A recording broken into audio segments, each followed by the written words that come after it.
Welcome back to United TV. I hope you're doing well on this fine Monday evening. And familiar face alongside me, Kieran. How are you doing? Hello, everyone. Hello, Jules. Yeah, thanks for having me. I'm doing well. Doing well. Got a bit to talk about today, so yeah, looking forward to it. But nice to be back on the channel as always.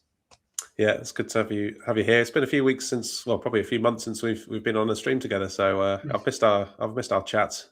But Same here. Same here. Looking great forward to to, it. yeah, looking forward to it. I just want to say quickly, as always, shout out to the guys already in the chat. So we've got Katie. Hope you're well, Katie. Yali Mamin. We've got Daz Salford says smash the like as well. So remember to do that if you haven't done already. That'd be most appreciated. We've got Berber in the house as well. Hope you're well, Berber. Stephanie Griffith. Sorry. I hope you enjoyed your birthday the other day, Stephanie. I pulled my car over to say happy birthday to you as well. I didn't want to miss that opportunity. Rich, thanks as always, Rich, for helping out with the thumbnail before the stream. United Till I Die, of course. I think we've got a few more along here as well. Tom McBride, good to see you. And also Rob Always United. And one last one before we start is Jim. So big up to Jim as well. And anyone that I've missed, of course. But on the agenda tonight, we've got the big news story of the day, really, at the BBC, who has said that there's been a number of clubs considering making a move for Bruno Fernandes, which, to be honest, we've heard probably earlier on in the summer, but this is maybe a bit of an update on that news story.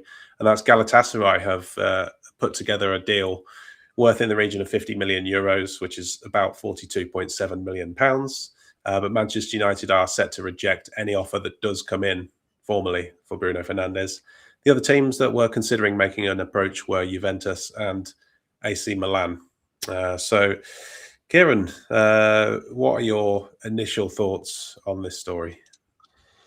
I mean, it's an interesting one. I think, obviously, it would be pretty devastating for us to lose Bruno Fernandes at this stage, just like last week of the season. Last week before the start of the season, I should say. So, yeah, I mean, I'm not surprised by the response. Pretty emphatic. And I think, as I said, if we were accepting offers for Bruno Fernandes and something, it would be pretty desperately wrong at the club behind the scenes. So, yeah, I'm not too surprised by the outcome.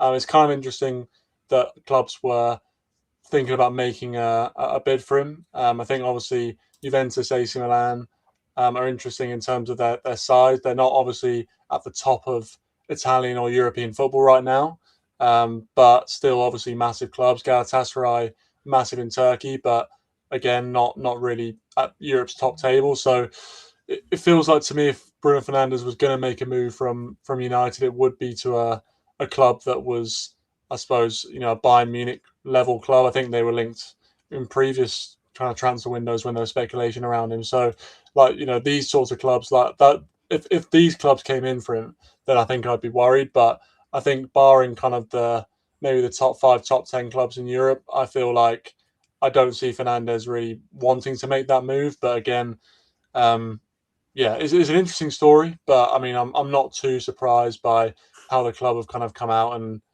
very quickly said they're gonna reject any offer for him. And to be fair, it's not too it's not too shocking really, because if we were to lose Bruno Fernandes at this stage, the season's a bit of a write-off, to be honest. So yeah, I'm not too surprised with how they've reacted to the story, but I'm not surprised either that the club's obviously interested in him, considering the season he's had. Not the best World Cup, but considering the season he's had, I'm not too surprised that clubs are interested. But ultimately, it feels like Fernandes wants to stay at the club, and I think he feels like he's got unfinished business. So yeah, interesting story, but not too surprised with how we've responded to it, to be honest. Yeah, it's kind of, part of me is thinking, is this Simon Stone at the BBC trying to generate some, noise, given that Bruno Fernandes has missed 2 penalties in a week, which is most unlike him. He's had maybe a couple of subpar performances in when you put it up to what his usual standards are. albeit in pre-season. But yeah, I'm very much on your trail of thought with this one. I'd be amazed if Galatasaray was even, I don't even think Bruno Fernandes would pick up the phone, to be honest. Although we are hearing from, I read another article that Galatasaray were putting together a wage package that would double the kind of net income, the net salary that Bruno Fernandes would get in comparison to in England at Manchester United. Obviously, the tax laws in Turkey would go some way to achieving that for him, but I still don't think, given the situation earlier in the year when he turned down the Saudi offer, for instance, at that point it kind of made strong signals that he intended to see out his contract at Manchester United. He loves the club. He's the club captain. He's playing at the highest level, Manchester United, Champions League football. So I just don't see there's any reason he'd want to move. So for me, yes, Turkey have brought in some big names this summer after maybe a couple of seasons where it looked like maybe they'd started to, how some countries, they go on like this role of signing big players and then it kind of dies off, a bit like Saudi did. But then you've seen Turkey sign a couple of Premier League stars this year. So you're thinking, well, are they trying to make another dent in the market? But I just don't see this at all as having any legs. Juventus and Milan potentially, but not. I don't see Galatasaray as an option for Bruno, to be honest. But so I think someone in the comments a minute ago said, "Is this just the club putting out more PR? Trying to appease the fans, as if this kind of story might appease the restless fan base at the minute, potentially." But yeah, Rich says contract negotiation time for Bruno. Let's hope not. I mean, he did have another one fairly recently, didn't he? Was it the last 12 months?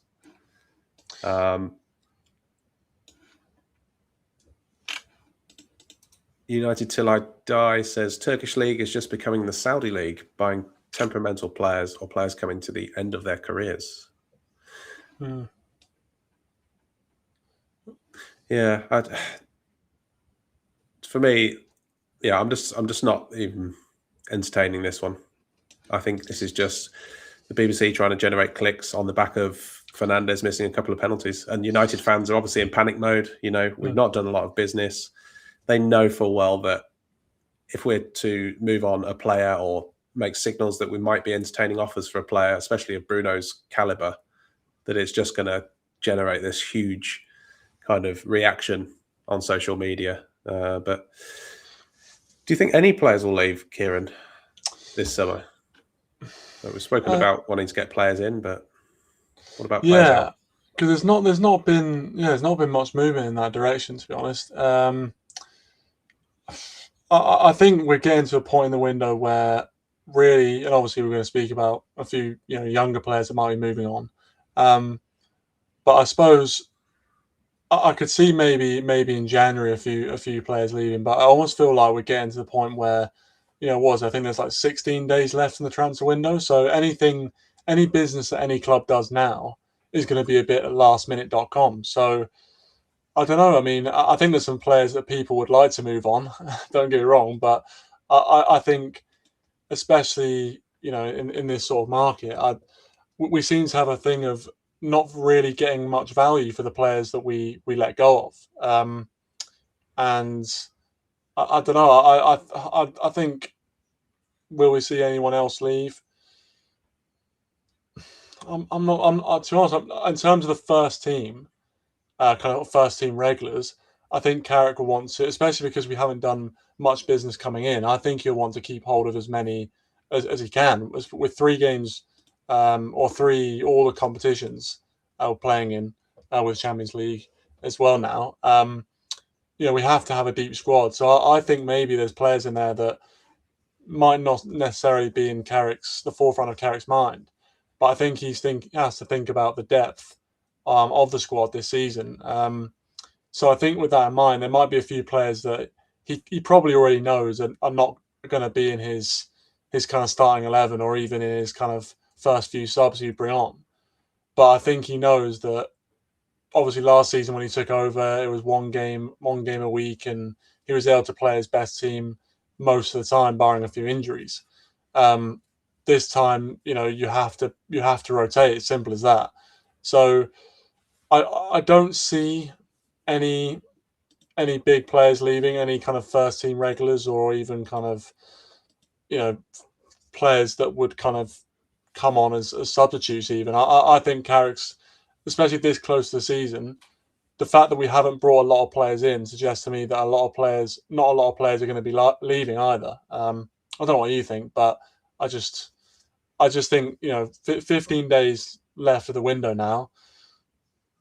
You have to then obviously think about, our team's going to want to gamble on some of our players in our squad. I don't know. So yeah, it feels like time's running out for that. But I think Carrick's going to want to keep as deep a squad as possible. So yeah, I don't think there'll be many movements, to be honest. Even though there's a few that I think people would like to move on.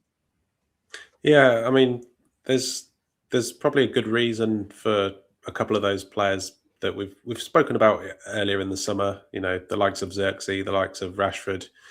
There's probably good reasons why we do want to move on those players, but there are also reasons that would stop another club from wanting them as well. So I think in Rashford's case, it's the big wages. The fact that he's going to be on maybe north of 300,000 a week with this Champions League bonus.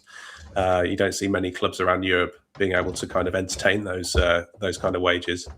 But also, it's for him, it's being at a club that maybe has got Champions League football as well. So, is there anyone in a Champions League club at the minute with the finances that would be willing to take on Rashford and that actually needs Marcus Rashford? Which is another question. So there's that aspect, but you've got the likes of Xerxes, who he's had a poor 2-3 years, to be honest, at United. He hasn't hit anything like the heights that he did in Serie A. He's lost his place in the national team. He's lost probably that bit of reputation that he was starting to build up in Italy. And so I don't think he's got any kind of future in the Premier League. He's probably going to be going back to Serie A, if anything. But then, the wages that he now commands at Manchester United, are Serie A going to be able to afford those kind of wages? So I think there's things that make it difficult for us to move on players when we would like to. But I just wanted to read out Rich's comment, because he is correct, I believe. Bruno is entering the last year of his contract. We do have an option to extend that by a further year. So this probably comes into the equation in the thinking of, well, when are we going to move on Bruno Fernandes? When will he leave Manchester United? I wouldn't be shocked if he left at the end of this season coming, with 12 months left to run on his contract. I still do believe that he would attract a fee about the same as what we're talking about here, 50 million euros, 42 million pounds, thereabouts, even with 12 months left. We've seen the likes of Rodri. I think he's moved today or yesterday. And I'm not sure what the fee was. Do you happen to know, Kieran? Or not off the top of my head, to be honest. That's a good question. Yeah, I'm not too sure what the fee was. I know City were trying to hold out for 60. Yes, I don't know whether they actually got that. 65.4. 65.4 million. Yeah. So similar kind of age player. And to be honest, yes, Rodri has been a fantastic player, and he's had a good World Cup, but he has had that major injury last season as well, whereas Bruno Fernandes has by and large been available for the last 5-6 years.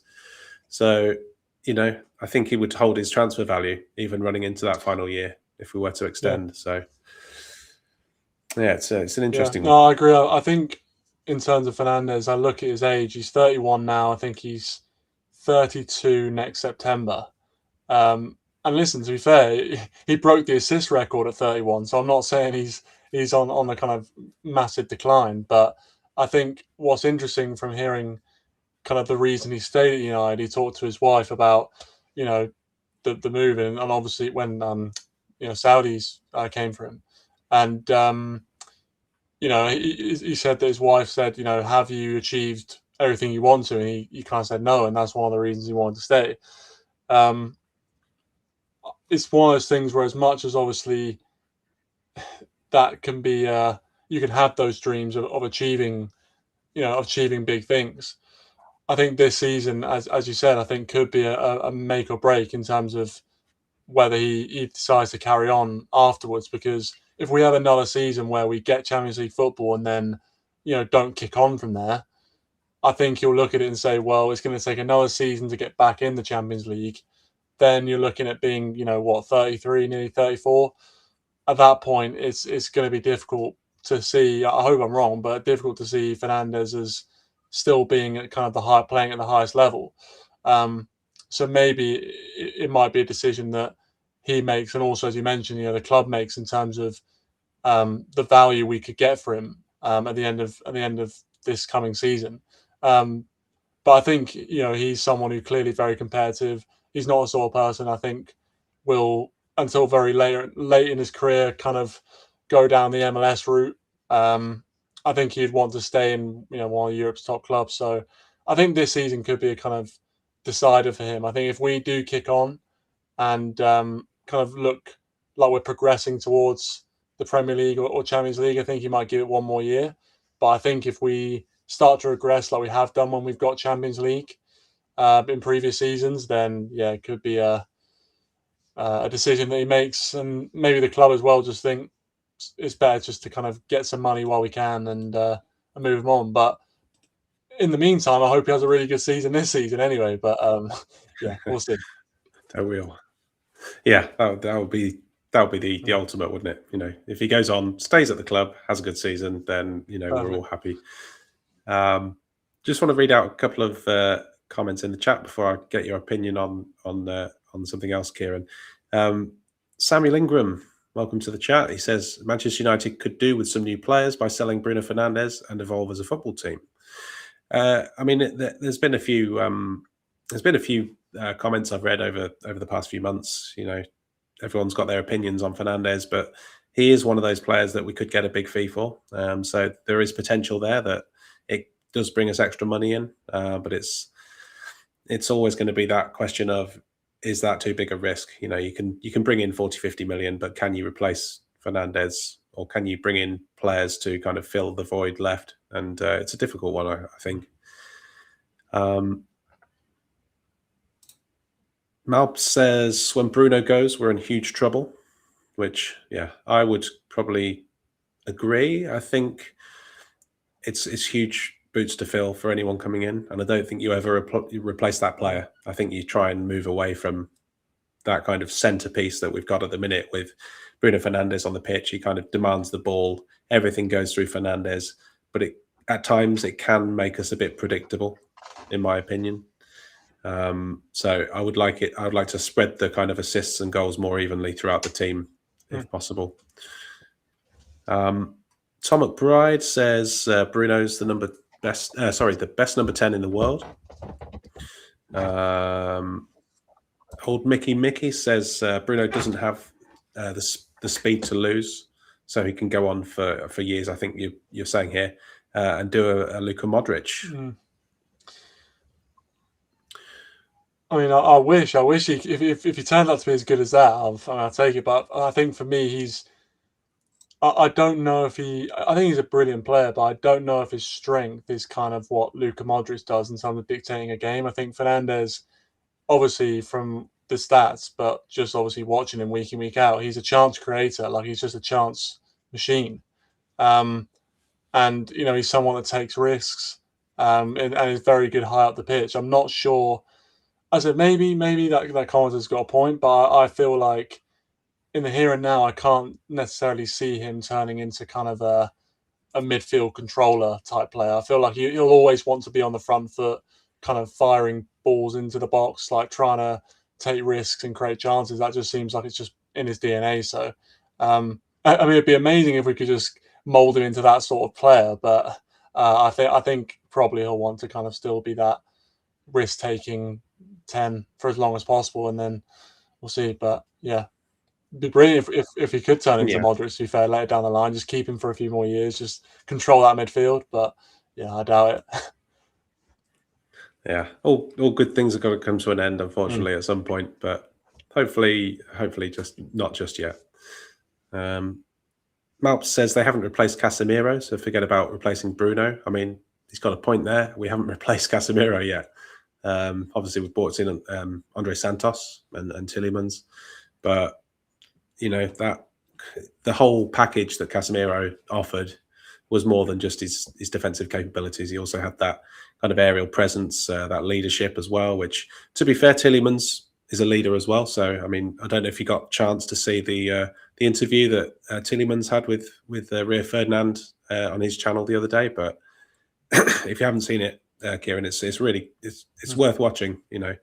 He comes across as a very down to earth professional. Oh, we've got Rich in the chat. 1 second, I'll just bring in Rich. Evening, Jules. Evening, Kieran. Evening. All right.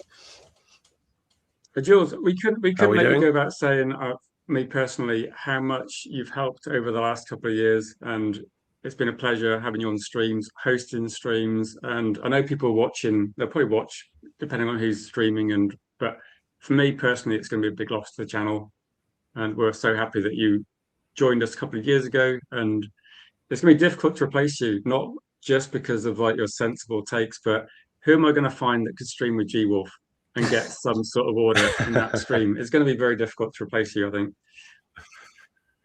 Yeah, oh, thanks, Rich. Yeah, just for everyone that doesn't know in the chat, I'm stepping aside for a bit just because I've got young family that relying on me at the minute. Well, always, but particularly at the minute, there's some big changes to my children's lives at the minute. So I'll be in the comments as I am at the minute. I'll probably come on for a couple of call-in shows now and again, and maybe as a guest sometimes if Rich needs a guest. But just the hosting at the minute, I'm struggling to kind of fit it in with everything. So it is unfortunately my last stream for now as a host. But I want to say thank you to Rich first and foremost. Thank you for reaching out on X. I think it was 2 or 3 years ago. I think you were looking for some extra people to get involved with the channel, and you gave me the opportunity to come on, and I got involved with the community first of all, which was great. I look forward to it every week and every show that I watched. But also to all the people I've hosted with as well. Kieran, many times we've been on together. It's always been a pleasure. Your brother Owen as well from time to time. G-Wolf, Dora, We Deserve Better. There's been loads of people that I won't be able to name because there's so many. But yeah, and also the people in the comments. I'll still be there, so we can still discuss Manchester United and we can agree and disagree. That's fine. But as long as it all stays friendly, I'm good with that. Yeah. Do you think we can replace Jules a bit more effectively than Man United replaced Casemiro, Kieran? Yeah, I mean, it's going to be a difficult task, to be fair. But yeah, no, that's sad to hear. I mean, but obviously you'll still be around and stuff. But yeah, I suppose from my perspective, always a pleasure to be on with you, Jules, and always good to watch your streams as well. Where I've been in the comments and stuff. So yeah, no, it's a pleasure. Sad to see that you're stepping aside, but I'm sure you'll be around. And obviously, yeah, I suppose wish you well until we.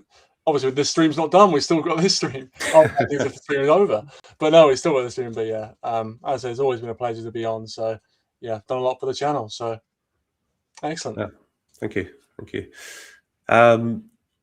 Yeah, are you staying around, Rich? You staying around for the show? Yeah, I'll stay around. Yeah. You can carry on driving, and I'll just sit here as a passenger and just enjoy the arguments in the chat, which is what I've been doing a lot over the last few weeks because there hasn't been a lot of action to talk about in the transfer market. I was just going to jump in like Bruno Fernandes and think that if Manchester United, if Bruno left, I don't think it's like the end of the world. But the problem is we're talking about Ineos and the Glazers, and if I can't think for any stretch of imagination, I can't imagine that we'd get an upgrade. That's what I'm thinking. I think if we got £50 million for him, we'd probably waste it. If we got £100 million, I'm not sure what we'd do. So, and this close to the end of the window, I don't think there's any chance he goes. But we should be getting Bruno help, not hoping Bruno can carry the team again. We should be getting him some help in midfield. Do you long term? Do you see Bruno Fernandes as being a part of Carrick's ideal midfield? don't know. I think at this point in time, with the amount of chances he creates, you probably work with that, don't you? And looking at how I think our defense is a bit of a liability. I think you'd look at that and go, well, Bruno Fernandes can create loads of chances.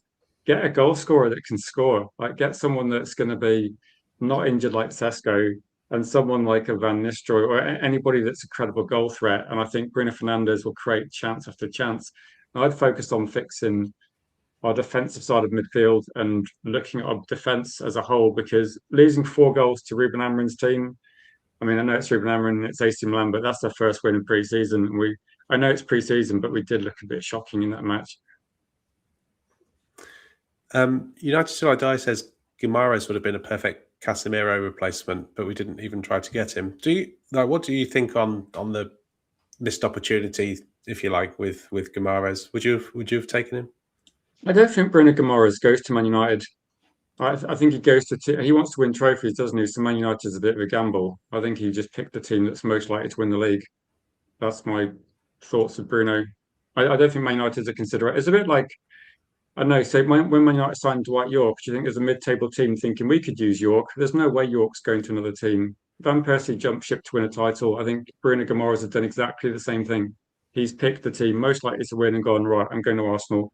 So if Man United tried to get Bruno, there's no way it goes. That's my thoughts. If I was Bruno Guimaraes and I want to win a trophy, almost guaranteed, I'm picking Arsenal or City next season. Yeah, I think you're probably right. I think Arsenal have got the edge on us at the minute when it comes to attracting, players. They've always got that London draw as well. So if Arsenal are doing well in the league and winning the Premier League, getting to the Champions League final, the fact that they're in London is kind of that icing on the cake, isn't it, for players? I think coming in. If we're going to sell Bruno, guys, I say, if we're going to sell Bruno, you do that deal at the start of the window, don't you? Or you get players in first. If we sell Bruno now, myself and Kieran, in a couple of weeks' time, we'd be talking about Man United, the replacement we almost got, but we didn't get. And we'd be thinking, right, great. Well, then Man United, thank you. And we'd probably try like a loan deal for someone unrealistic. Like Man United tried to loan Osterman or Yildiz or someone, and we'd be going, great. Well, maybe Mason Mount won't be broken the whole season, but I'm 100% with Agile Beast on this one. So Agile Beast says, I've got zero confidence that this board would replace Bruno with an elite quality replacement. They're too cheap, which is based on current evidence, probably not too far off the mark.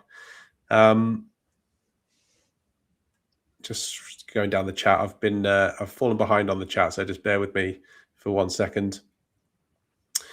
Berber says, leaving United for Galatasaray is the old dumping Sidney Sweeney for Susan Boyle analogy, which I like that. That's good. Nothing wrong with Susan Boyle, though. Legend. Absolute legend.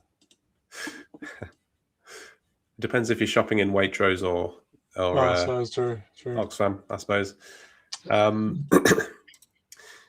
Scott Farrell says, we need a striker first. We're starting this season without a striker. No way Sesko starts. Actually, that leads us on. So here's one I prepared earlier, if you like, Blue Peter style. And this is... Because, Jules, have you had this slide ready for like weeks? Yeah, I've had this ready for weeks. I was just waiting for the perfect comment. And you can bring it out every day, can you? Go, when will Sesko? I don't know. He hasn't played since May. So his last appearance was at Old Trafford in that victory against Liverpool. I think he collided with the advertising board and he got a gash on his shin, I think, on that day. And he's not been seen since. He's not played a minute in pre-season, which leads me to believe he's definitely not going to start the opening game against Hull. You're then looking at 7 days after that for the second game of the season. I don't think he's going to start that. And this is the second season where we've basically entered the season with no striker, unless you count Joshua Zirkzee, who we know is not a striker. And it just seems to me that we're repeating mistakes from previous seasons. I don't know. It's so embarrassing. It's funny. Like, what does Kieran think? Is this like Man United start the season with no recognised striker for the second season in a row? Yeah, I mean, it kind of sums us up at the moment. I think I think the issue I have with it is kind of all the kind of false dawns with Sesko in terms of his injury recovery, because I think, and correct me if I'm wrong, but I'm pretty sure in our last couple of preseason games there were some murmurs that like, oh, he might be kind of getting ready to feature in these games, and then he doesn't, and then our last preseason game is kind of, oh, he's being rested for this one, and then he doesn't feature in the squad either. It's kind of, I think that concerns me because if a player's being kind of I suppose like smartly managed and carefully brought back into the team, it feels like they hit those targets that kind of get set, which is like, oh yeah, we think he'll be back for this game, and you actually do see them in the squad. But when it kind of there's always these rumors, okay, well he's being managed for this game, and then it's actually he's not, he's being managed for the next game. And it's just the can just keeps getting kicked down the road. And obviously now, as Jules mentioned, start of the season, we're kind of weighing up our options. Who does start in that number 9 position? So yeah, it's a frustrating one because I actually thought Sesko second half of the season really kicked on, scored some important goals, but it does worry me that there's an injury that's obviously as innocuous as it is, but then I just think whenever these kind of like targets get set, where it's like, okay, he's in full training and he should be back fit for this game, and then he's not, and it's like, okay, but he should be back fit for this game, and then he's not. We should have more than one striker, though, shouldn't we? Yeah, absolutely. In terms of this one, unless we consider as a squad, unless we go, Cunha's a backup striker and Buemo's a backup striker. But overall, our squad doesn't seem like. And if that's the case, why don't they just say we're not going to buy a striker because we always get linked to a striker? Just say, because I think Cunha did quite a good job in the World Cup. I think Buemo does a good job, but the question mark is just that, do we just not have enough people? Because the worry I've got is I'm quite a positive fan, but even like positive fans I know are looking at the squad thinking there's no extra depth than there was last season, but there's a lot of extra games. Yeah, that doesn't spell not a recipe for success. Not a recipe for success. Big up Dora. Hope you're well. She said I was supposed to be here, but I got caught in the storm. We need 2 signings. If not, Ineos aren't back in Carrick at all. 2 signings. Like if you were given a magic wand and a genie came out and said 2 signings, what positions would you pick? I guess Kieran, we'll start with you first. What positions would you pick as priorities? I would say left back would be one, and then I would say it's between 2. I mean, I still think we need like another midfielder, but I feel like because we've got 2 in there, I think it has to go. So I think I would at this point get a backup striker. So I'd probably go with left back and backup striker, to be honest. Rich, what do you think? That's an interesting one because I've got a different view on Kieran. I would probably be going more defensive, I think. So I go left back as well, but I think I would look at centre midfield probably as another signing. Or if I was going to deviate from midfield, I'd lean towards centre back before striker because I think we've got Cunha and Buemo, not ideal, but I think we've got enough goal scorers in our team. The question's going to be, like, have we got enough centre backs? Like, we've got enough people at the club that can play centre back, but whether the quality enough is an issue. I think we need another midfielder. If you think Mainu's not really available much at the moment, then that leaves you Tielemans plus Santos, and then you've got, say, one other player to like come off the bench. And you effectively got, that's what we got, isn't it? Midfield, we've got Mainu, we've got Tielemans, we've got Santos. That's it, isn't it? In terms of like behind Bruno.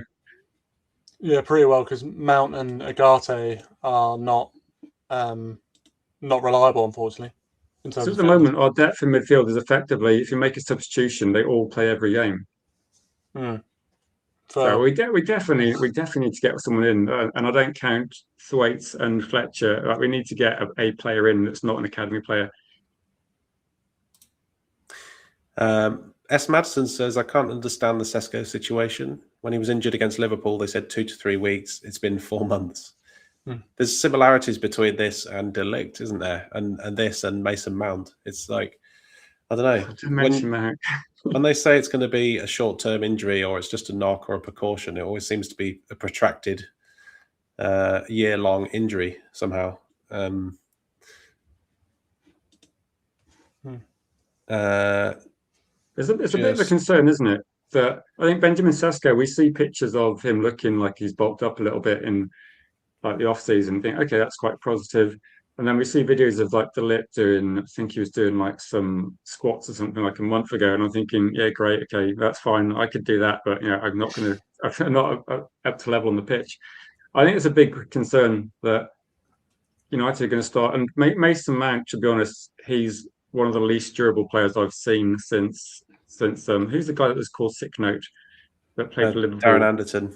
Darren Anderton. I think he's got the same sort of thing, only so Mason Mount's available sometimes, but you couldn't back him, could you? You couldn't say. I saw something somewhere in pre-season saying he could play like so many games in a row, and then he got injured straight away. So we saw like Luke Shaw as well struggled to play 2 games in a week before, and I think there was a drop off in his performance in the last game, and that was the second game that he'd played in a week. So I think there's questions at left back, definitely.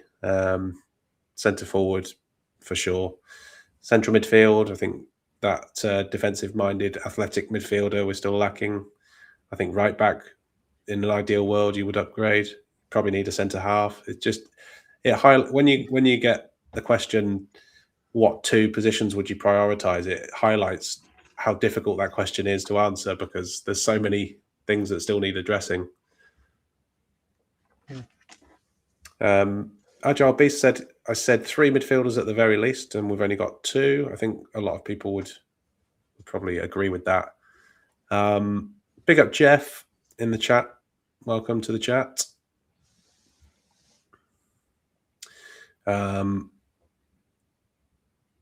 It's a bit of a worry, isn't it? Because I think with a quite thin squad, it's almost like you need everyone to be like completely, what's the word? They need to be like bulletproof, don't they? You need to make sure no one's injured. Like they need to have Bruno Fernandes, or who's the other one? Like Dalot's always available. Bruno Fernandes is always available.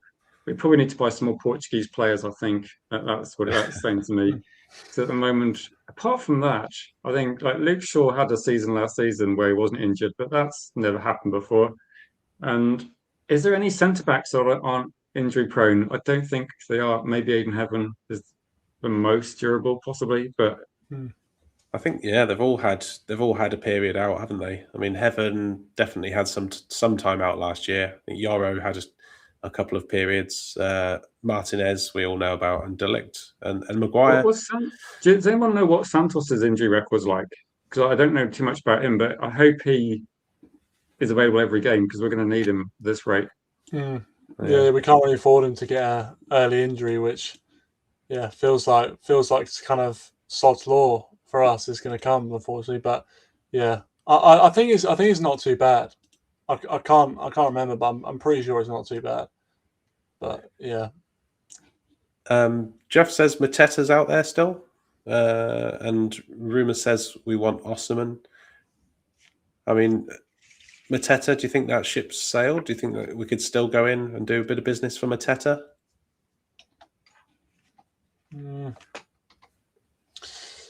always think at this late stage of the window, I mean, if you throw enough money at a problem, sometimes you can get something. I feel like, as much as I wouldn't be surprised because of all the negativity around that, if we do kind of a last minute deal, because it just feels like in the history of our transfer windows, it always feels like when it gets to this point, and there's obviously we just haven't done enough business. There's always just a kind of last minute kind of thing that happens, like some sort of last minute panic buy that comes in, and I don't know what Mateta's situation is, but I do like him, and I think he would be the sort of player that potentially would come obviously Champions League football. I suppose obviously with Sesko having his injury problems, he might see a route into the first team. I know there's other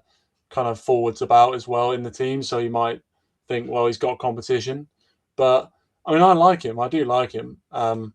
I'd have to look a bit more into I don't know what his contract situation or whatever, but I don't know. I feel like at this late stage, like unless we just throw a bunch of money at him, because that's what we're gonna. Clubs now will know that you're in the kind of desperation times right now, so you're not getting any kind of cheap bargains at this point. But I mean, I wouldn't mind it, to be honest. I wouldn't mind it. I do like him as a player. So interesting shout, I'd say. But maybe just because of how the transfer window's gone, I'm not too hopeful that we'll do anything else. But the only thing I'm thinking is there'll be a kind of potential last minute panic buy. So who knows? Mateta might be that, but I don't know. Do you think there will be one? Because I was thinking that there's got to be more in this window, but I couldn't guess what we're going to go for. I think we're going to get a left back, but I don't know which one. Like, surely we get a left back. We can't play 55, 60 games with just Luke Shaw if we're going to sell a mass. And surely we get another midfielder. Like, for me, we have to get these deals done. But I think, like Kieran's right, there's going to be some sort of panic buy, but I have no idea who it's going to be. But would we go expensive? It doesn't seem likely, does it? I think if anything, we're more likely to go cheap. Like the player that we might get from Leicester City, like Page, he's a midfielder. I'm not saying he should be the third signing, but do you think Man United look at it and go, actually, no, in their eyes, that is the third signing, and it would be quite cheap, apparently about 10 million. I don't even know how many games he played last season or what level he's going to be at. For me, this is like if you're going to do that sort of deal, then why don't you get the guy that's just gone to Everton that we're linked with for ages? That would have been a better deal. Yeah, I don't know anything about Page, other than he's a young prospect at Leicester, and if he's played half a season in the Championship or a season in the Championship. Yeah. I feel like I need to message some Leicester content creators and see if they're angry to kind of judge it. Yeah, I like to do that. I like to gauge what the opinion is of the club that the players leave from, because you usually get a good idea of how good genuinely the player is.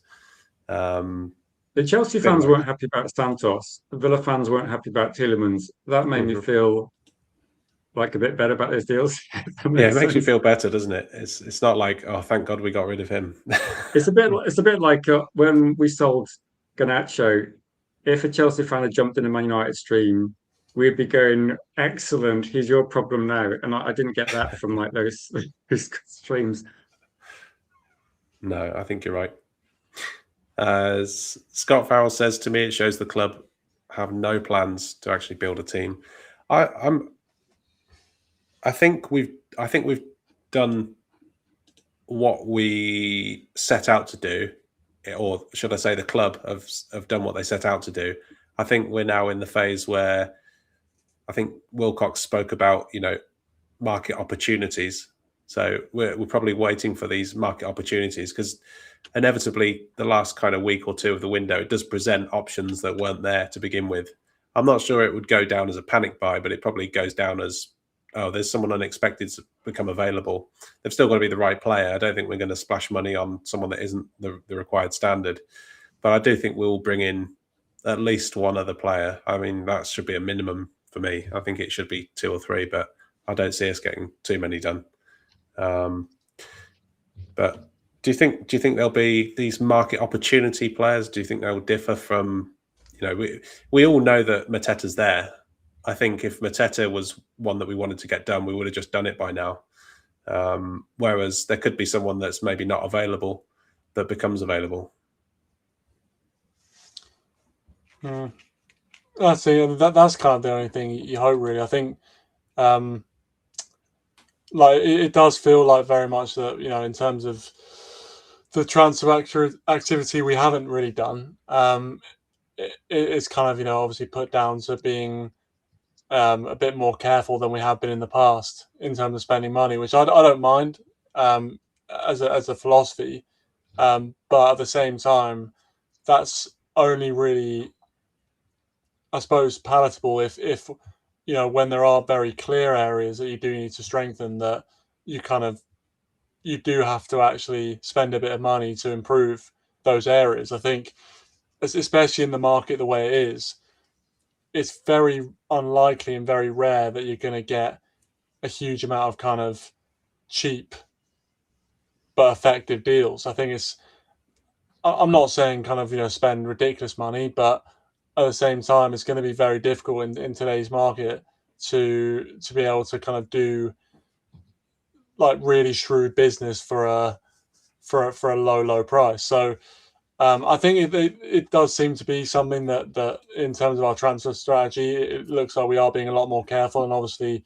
we're looking for kind of Premier League proven talent as well, and then also some young players thrown in there as well. It feels like we've kind of looked at bringing in players that kind of play for our youth team and then graduate into the first team. But yeah, I don't know. I mean, I suppose that's what they'll say. They'll say if the right player comes available, we'll make the deal happen. But yeah, you're relying on dominoes to fall into place at that point, and I think a lot of United fans have kind of lost faith really that that's going to happen. But you never know. I suppose you never know. Yeah, I think it puts people at ease when you've got a plan, you stick to it, and you get your business done. It's a bit like, if you're in the Champions League or World Cup group, and then you're relying on other results to go your way. It feels a bit like that when you're waiting for transfers, dominoes to fall. Almax says Man City are getting Buadi, Elliot Anderson, and Enzo Fernandez potentially as well. So does it just exacerbate the problem when we've got the noisy neighbours doing like potentially three huge transfer dealings to replace their midfield? I mean, Reinders is gone, Rodri's gone. Kovacic is not the future. So they're effectively replacing their entire midfield in one window, showing us really how it's done. Are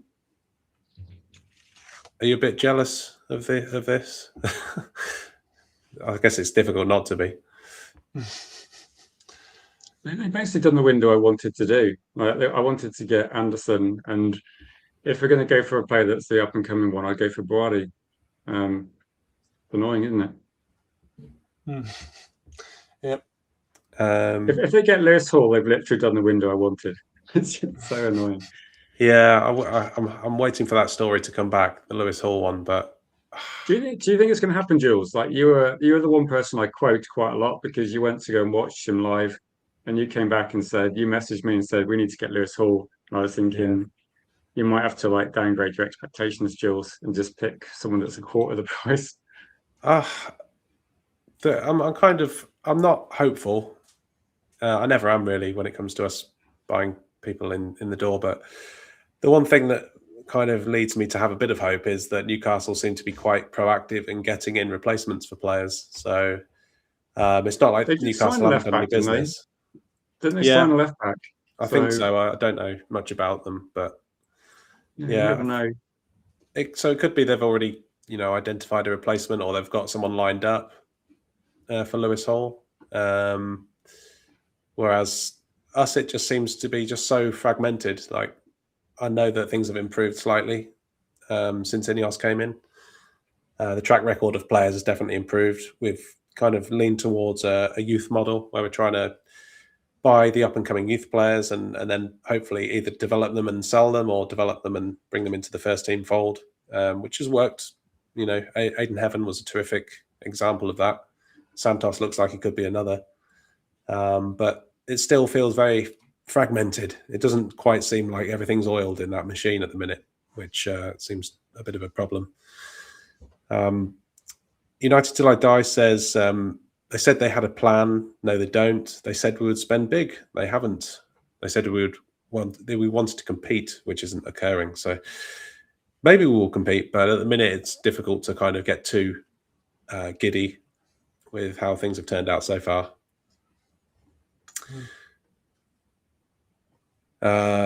Evening, Indiana. Hope you're well. Almax says David Bertazaghi, I hope I've pronounced that correctly, should be our left back. He's 6'4". Left backs that size don't grow on trees. Anyone? Have you seen that player, Rich? Are you aware of that player? I'm a lazy scout. I look in the Premier League mainly. I'm guessing No, he's an I've heard Italian. about him from Al. But Al usually has a good idea of like decent players around. Yeah, he's got to be an Italian with a name like that, Bertasaghi, isn't he? So maybe he plays in Serie A. I mean, 6'4" is big for a left back, isn't it? It is, yeah. No, I think he plays for AC Milan, but that's about as much as I know. I think he's like young. He's kind of like, I think he's like 19, 20, plays for AC Milan, so kind of a bit of an upcoming talent. But I don't know much about his play style or what. But do you know if he played against us? as well, haven't they? That people talked about a year ago. So they got a few decent young players in Milan. Yeah, I saw Dressler's name on the team sheet the other day, and I thought, I'm sure we talked about him in a stream. I think we did. Do you know what we need though? We need to play AC Milan in the Champions League when like pre-season's pre-season, and it was pretty rubbish on the weekend. I would love to play AC Milan in a competitive Champions League game and see how we do then. Because Bruno Fernandes, I think it was his first start. We looked quite rusty. So that would be a good one. But if AC Milan beat us again, yeah, we got nothing on that one. Not ideal.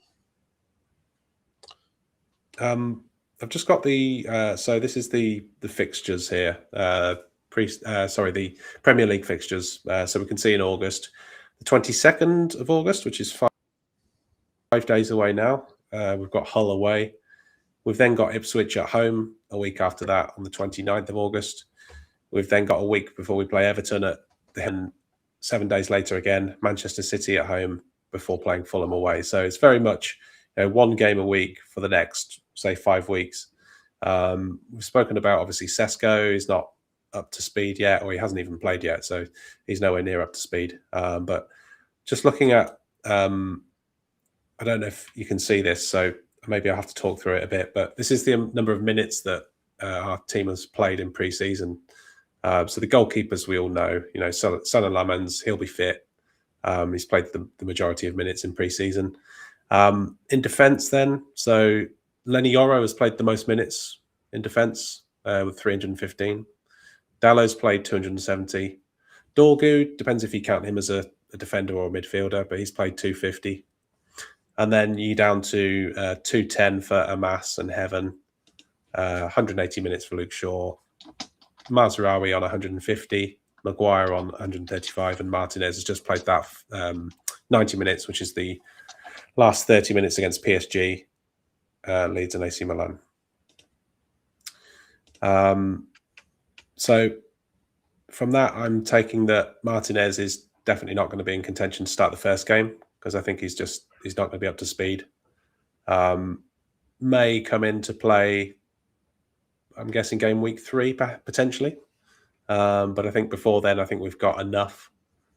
Amas, of course, could be out the door, we think. There's links with championship clubs for, was it 6 million for Harry Amas? Yeah, something like that. It seems quite low, but... Which, yeah, it's disappointing, but I think I can't see us selling Amas if we're not going to bring in a left back. Luke Shaw is the only left back. I think it's just a huge mistake. That's not possible, I don't think. I'm certain we'll bring in someone else if we do get rid of Amas. Who was that player, Rich? The one from Spain? The one that was Salinas from... Salinas, that's it. Is it the one that sounds like a bank?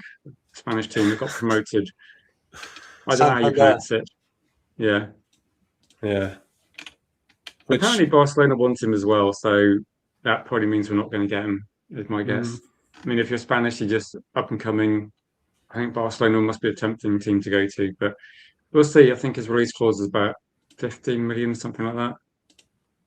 Yeah. I think this is a guess. I think Man United more like to go for someone like Robinson. Yeah, I would like Robinson. I think, he's an experienced Premier League defender. He's got terrific pace, energy. I think he's exactly what you want as a left back in modern football. So yeah, I'd be all over that one. And especially, he's not going to cost the earth, I don't think, is he? Robinson, maybe 20 million or so, 25. I don't know if you've heard anything regarding his valuation recently. I'm not sure. It probably costs. I think it might cost slightly more. It's like the end of the window. I mean, what if we ended up doing? I joked about it. What if we ended up doing some sort of double deal and got Berg as well? I don't know. I don't know if I'm happy with that or not. I would take Berg, but I know he's not everyone's like cup of tea, and he's not getting any younger. He's kind of into his late 20s, but I do think he'd be like a great player in our midfield. I think he complements what we lack in other areas with Tillemans and Mainu. But in midfield, Andre Santos has had a good preseason. He's played the most minutes in midfield. Mason Mount had a good preseason, probably one of the outstanding players in preseason, but he's been injured for the last 2 games. I'll be very surprised if he starts. I don't know about you guys, but I know they said it's precautionary. I just can't see him starting against Hull. I don't think he's going to start with his injury record. I think it speaks for itself. You then look down the list and you say, well, who's going to partner Santos? You're going down to Kobe Mainu. He's had 180 minutes. I don't know what your thoughts are on that one. Mainu and Santos together. You've got Tillemans is the next one down. He's only played 2 games. So that's your kind of starting options, I would say, are Santos, Mainu, and Tillemans. They're probably competing with each other for that first game. Bruno Fernandes, I don't think he's going to be playing deeper. We're not under Ruben Amorim anymore. But do you think we need that extra steel in midfield? So we talked about Burge there, obviously, maybe not everyone's cup of tea, but what other option do you think would complement the players that we've got there? I think for me, I think you look at that and you think it's just, I think it was mentioned earlier in the stream, but it's just a lack of athleticism. I think, Mainu, we know the quality he has, still very young, to be fair to him. We sometimes forget he came in the team at like 18, but, he's on the ball qualities, undoubtable, but I think there have been times where he's been caught out in terms of not being able to kind of get up and down the pitch quick enough and tracking back and things. And obviously, in the end, I don't think Ruben Amorim was correct to leave him out, but maybe the fact that he couldn't kind of get up and down the pitch as mobile as maybe Amorim would liked, potentially kind of contributed to that. Obviously, Tielemans, again, good on the ball, but I don't see him as someone who is very agile. He can do a few kind of gut busting runs in a game, but I just feel like I've never associated him with that sort of persistence. And I think there's been a few times and a few clips where when he has kind of his man's gone past him, he's not been able to then kind of get back and recover. And so what then happens is you're putting a lot of stress on Santos. And as we mentioned, kind of Casemiro's not here anymore. And even Casemiro is not kind of prime Real Madrid Casemiro. He did obviously a good job for us. But at the same time, like I think we found that when you basically put it all on one player to do the defensive work, it leaves you very open. So as much as I think Santos has impressed me, I do think you need someone in there who's a bit more agile. So I think that sort of profile would be really ideal. I mean, I don't think we'll be able to get in a midfielder of that sort of quality now, unless again magically something becomes available in the last couple of weeks of the window. But I think that's what the biggest thing that this midfield's missing when I look at those names. I think you look at Fernandes, he's obviously got the creativity. Santos, I think we saw he's someone who can do the dirty work and likes to receive the ball deep and take it off the centre backs and try and progress it. And I'm not saying Tillemans and Mainu are not good players, because I think on the ball and some of the passes that particularly Tillemans is making were absolutely fantastic. But I do think that there's a lot of pressure on Santos in that midfield to do the dirty work. And maybe against, kind of, no disrespect, the kind of Hull Cities, Ipswich Towns, maybe that's fine. But when you're coming up against Arsenal, City, Liverpool, it's struggle. I'd be worried lining up with, Santos and Tielemans or Santos and Mainu, to be honest. But I suppose Carrick wants to try and control the game, but I just feel like that's a sort of midfield that, against a proper energetic midfield, could get overrun very easily. So, I think agility for me is something that we're missing a lot in that midfield. If we look at those, so the opening fixtures again, so we've got Hull, we've got Ipswich. The transfer window, I'm not sure what day that closes. Is that the 1st of September? It's the 1st of September, isn't it? Okay. So do you think they're taking a risk or calculated risk by saying, I think it's just inefficient. Yeah, I tend to The thing agree. is, though, if you look at this, do you remember last season, our first game was Arsenal away? And then I can't remember who our second game was. I think, did we play Chelsea? We played Man City, and this was like our first 5 games. And you look at this one, and you go, right, Hull away. Okay, it's away, but they just got promoted. Ipswich at home, Everton away, Man City at home, Fulham away. Okay, Man City at home is going to be a tough one. They got a good team, but they got a new manager. And I was just thinking, like, the first couple of games, like, we should be looking to start the season strong. And 1 game a week is fine. I think it's when you start getting like cup matches and the Champions League starts, and suddenly things start getting. The squad we've got at the moment, I think it's going to be a bit of an issue. But I'm not overly concerned in terms of, like, I don't think we're going to drop down to mid-table like some people. I think we'll still do okay, but I don't think we're going to be like really what's the word? I don't think we're going to be in a much better position than we were last year, which is a bit of a shame. So I think we had an opportunity that we finished 3rd in the league. We got Champions League football. We know there's going to be loads of money coming in from Champions League football. Why are we not trying to build the squad up? Like, why does Spurs show more ambition in the market? I know Spurs may be in a financially slightly different position, but we're talking about Man United there. We're not Burnley, so I don't see it. We should be looking at this sort of budget. Yeah, it's also the fact that I think, am I right in saying we're about 16th or 17th in net spend at the minute in the Premier League? Yeah, pretty much. So teams like Coventry, for instance, coming up from the Championship, spent far more than us. Which, to be honest, they were bought for £1 about a decade ago. So it's a bit disappointing to see that we can't compete with them on a financial level. But like when you look at first 2 games, maybe on paper you might say, well, we've got a good chance of picking up 6 points. Maybe, of course, it's not guaranteed. But then anyone you do bring in the last 2 weeks of the window, they've got to get up to speed, get fit and registered and everything. You're looking at Everton, Man City and Fulham. I think that's a really difficult month. And if your players are not up to speed, then I think you're definitely going to drop points in those games. Maybe we buy Berg and we buy Robinson, and the Fulham game's not too difficult. Maybe that's the plan. And Haaland maybe as well. Maybe we can bring in Haaland. If we did that would be a proper signing. I just want to read out the comments from the last couple of minutes. Almax says, if we need a defender for cheap, look at Luciano Gitruda. I think I was picking players that are decent, but he's also picking players hard to pronounce. Jules. Yeah. Well, at least we don't have G Wolf on the stream, because I gave him a difficult one last time he was on. So yeah, hopefully G Wolf's got his payback now. You have to take a holiday. I'm making myself look silly here. But he says he can play centre back, right back, and defensive midfield, and is available for 17 million. Played for Netherlands at the World Cup as well. So there's one that Amak has highlighted there. Big up to Kate Cadet. Hope you're well. Good to see you in the chat as ever.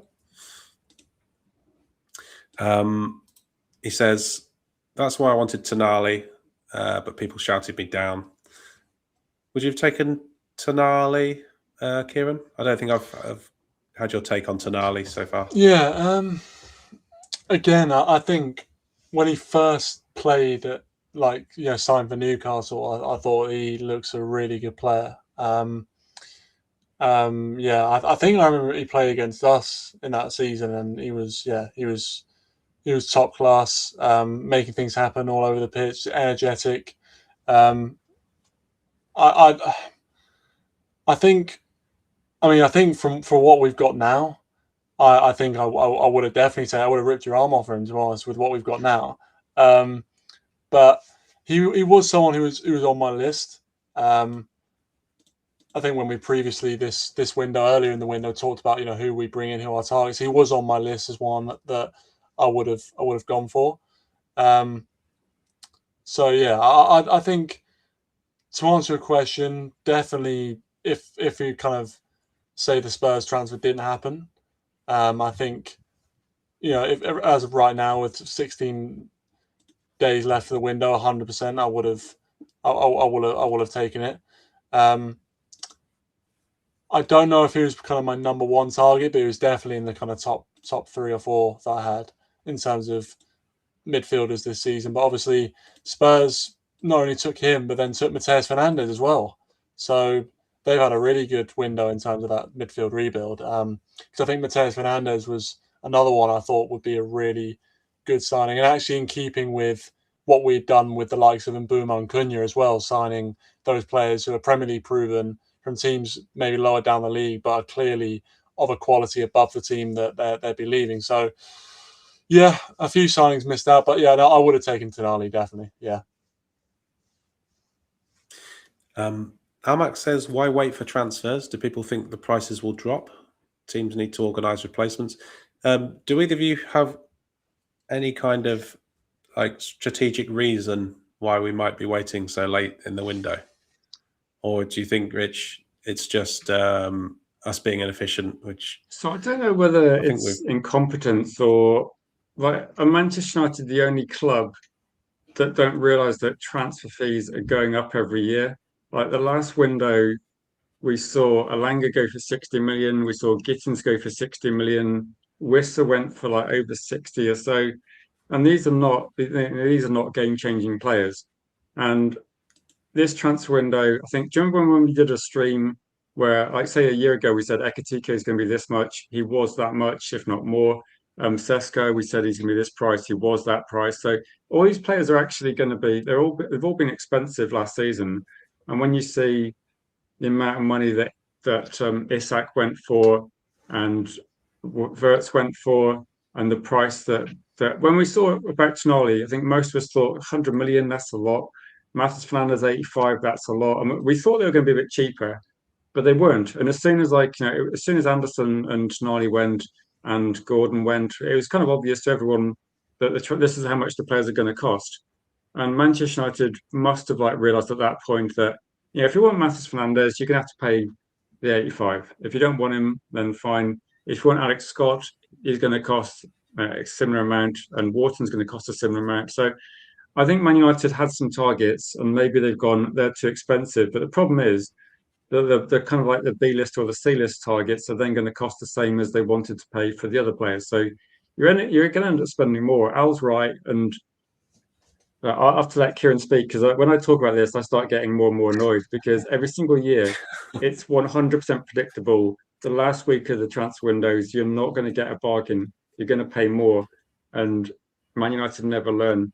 So it's just it's stupid, isn't it? But myself and Kieran have been talking about this for about 5 or 6 years on Red Devil United in here, and every single year we kind of say, right, no panic buys, and every single year it comes to the stage, people are going, right, here we're going to get, and it's going to be a panic buy if we get someone in the last few days. Yeah, I think Jules, you touched on it as well. I think obviously Rich, I totally agree with what he's saying, but I think it was kind of touched on it where it's you don't mind the methodical, careful approach if you get your business done early in the window. And maybe you don't sign loads of players, but you kind of sign the right players and get the business done, and you have your players ready for the start of the season. But when you kind of try and play the kind of, we're not going to go for we're going to be quite conservative about how we do our business and stuff, and we're only going to buy the right players. To then be at a situation where we're now less than a week away from our first game of the season, and there's still major holes in the team, it's kind of difficult to defend that, unfortunately. But as Rich mentioned, yeah, it does feel like it's a recurring pattern. I can't remember the last season where we sat here with a week to go with our feet up, going, you know what? I think even if the transfer window shut today, we'd be happy. I don't know if you guys can remember one. Maybe I misremember. There might be one recently, but I certainly can't remember a transfer window where I was fully satisfied with a week to go that, okay, we've done our business. Even if we don't get anyone else, it's a good transfer window and we can kind of, go into the new season with a lot of optimism. So, yeah, I don't know. I mean, it is quite frustrating when obviously it is kind of, it feels like a recurring pattern. But then again, I suppose to play a bit of devil's advocate, I suppose transfer deals can be difficult, can be complicated, but I would have more truck with that if it wasn't, every single transfer window we have the same problems. And as well, obviously, we mentioned Man City. You see other clubs, other rivals, seemingly get these deals done a lot sooner and a lot easier. So it's frustrating for sure. One thing I was going to chip in with there, something you said, Kieran, was like other teams are going in and doing business. We've seen other teams going for targets and actually it looked like it was going to get done and then it's collapsed for one reason or another, usually because they wouldn't meet the valuation of the player or whatever the reason was. It just seems with us we're not even going in, which I think about Boadi. There's been players where we haven't even gone in, not even tried to test the waters, or not quickly anyway. But I think that's the biggest disappointment for me. It's we don't seem to be even trying. We just seem to be going, oh no, we're not even going to go near them because they've said they want 60 million. Well, why don't you go in and maybe offer 50 and then try and put a sweetener in there, or at least something to try and look like you're doing something. But at the minute, it seems, everything's very cautious. And I think that's, like, for me, that's the sign of money men. Like, people in finance are notoriously cautious. And it just smacks of that to me. It's like we're not taking the risk. I don't know what your thoughts are, either of you, but yeah, just for me, it just smacks of that. They did so well last year, though. Like last year, we got Mbeumo, Cunha, Sesko. They're not cheap players. That's probably close to 200 million with add-ons and things. Actually, probably about that, about 200 million pounds on 3 players, and it transformed the quality of our attack. So a few months ago, when we started talking about the transfer window, I said, right, do the same on midfield. Spend about 200 million on midfield to get 3 players in. Whether that's going to be Anderson and I think we talked about maybe Anderson. Who else do we look at? So there are cheaper options like Gomez we talked about and other players that are available at a bit less money. And I didn't really mind which players we got. Like if Tonali's one of them, I didn't really mind. If he's not one of them, it's not a problem. And getting Tielemans and getting Santos is not a problem. But where's like the other one as well? Hayden Hackney, cheap signing we could have got to mitigate an expensive signing. But it seems that at the moment, like Manchester United, unless Elliot Anderson had wrote like a heartfelt internet post about how much he wanted to join Man United, we weren't even going to bother. So it seems like a weird situation, doesn't it? That do you remember like Man United signing Roy Keane? Alex Ferguson effectively phones him up and goes, "Roy, don't go to Blackburn. Come and speak to me." Do you think Man United would do that now? Or do you think they would go if Ineos were in charge now? They go, "Oh well, Roy Keane's made his mind up to go to Blackburn. There's no value in that signing for us. We're not going to try and get him." And that's what it feels like. It feels like with Ineos in charge, Andy Cole stays at Newcastle. They win the league with him. Blackburn win another couple of leagues because Roy Keane joins them. That's what I think would happen. Yeah, I agree. I think it shouldn't be the case where we have a divine right to sign any player. It's like people are not going to throw themselves at us. Okay, yes, you've got agents that speak to various clubs and via intermediaries, etc. You do get players offered to you, but like the real players that are of value, they're not going to throw themselves at you. You need to go out there and really sell the project, sell Manchester United, tell them why they can't miss out. why they shouldn't sign for Manchester City and Blackburn or whoever it happens to be. And I think we've lost a bit of that, in my opinion. Scott Farrell says, I can't believe we spent 50 million for Santos. Are you happy with what you've seen so far, Kieran, with Santos? Yeah. I think, again, it's obviously difficult to judge in pre-season. We've seen a lot of players have good pre-seasons and then, struggle in the main season. But obviously, that's all we can go off, really. But I think he has looked good. I think, as I said, he's someone who looks to be happy to kind of drop a bit deeper, take the ball off the centre halves, try and progress it forward. He can also make those passes up the field as well at times between the lines. We've seen that in a few of the preseason games. So I think his passing will be helpful. I think he's in there to be the kind of the holder, the person that's going to do a bit of dirty work, I feel like. And that's something, again, that he's done in these preseason games. He's intercepted the ball quite well and made tackles. So, again, it's pre-season and it's mainly about fitness. So obviously you don't know how serious the opposition are taking it, and it's obviously not a fully fledged game. But so far, I think he's done all he can do. I think he's all he can do is put in good performances, and I think he's done that.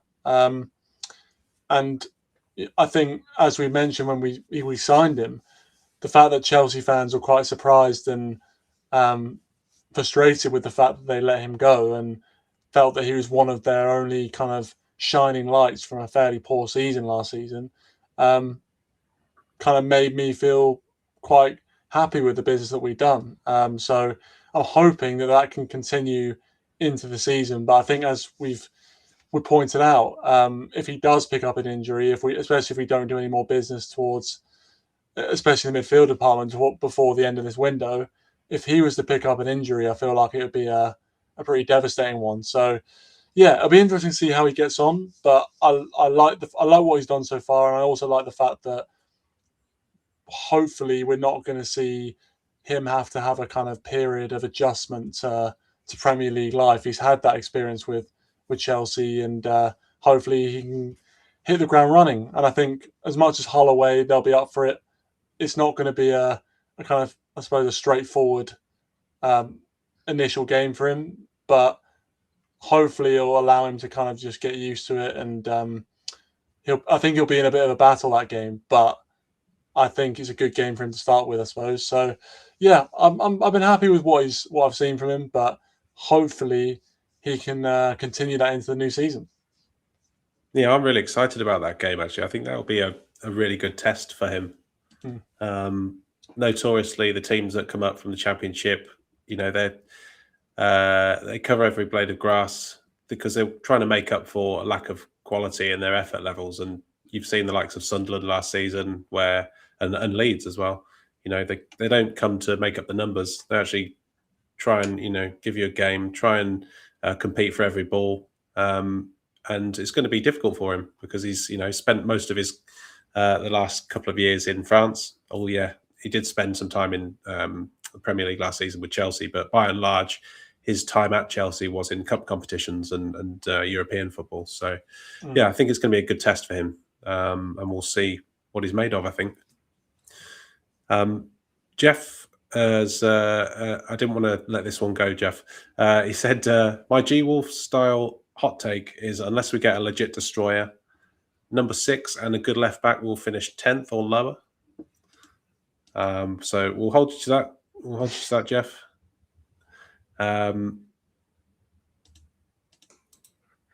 United Till I Die says Nice have spent 1.7 million euros on transfers this summer, and that's it. 1.7 million.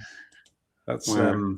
They're for sale, aren't they? They don't care about Nice anymore. I mean, it's hard to see if they care about Man United, but yeah, I mean, we saw obviously the financial ruin apparently that Ineos are in, that we spoke about 12 months ago. Are we concerned that could be anything to do with our lack of transfer activity, or is that just complete coincidence and not related? No idea with Nice. United Till I Die says Nice have also sold 16.6 million worth of players. So even from a multi-club model, Ineos have failed.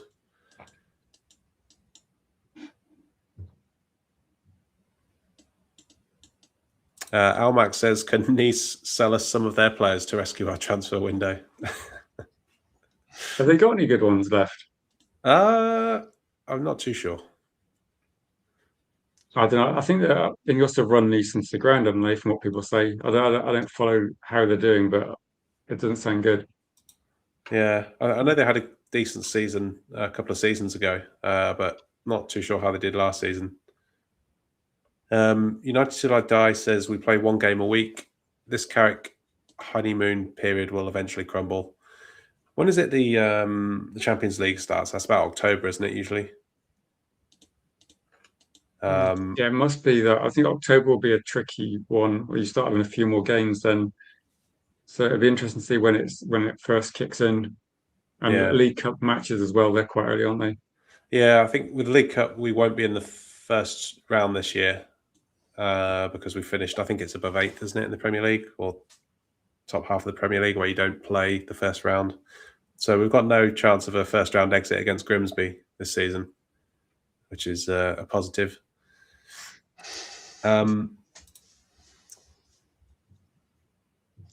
Jeff says, with a couple of injuries, we are in the deep end. But yeah, if Bruno Fernandes and Lemons get injured, then if I was to ask a question, yeah. Sorry, I lagged a bit there, Rich. I might have talked over you. I was going to say, if we did have a couple of injuries, like what area of the team would you be concerned about? Like if we had 2 injuries in the same position.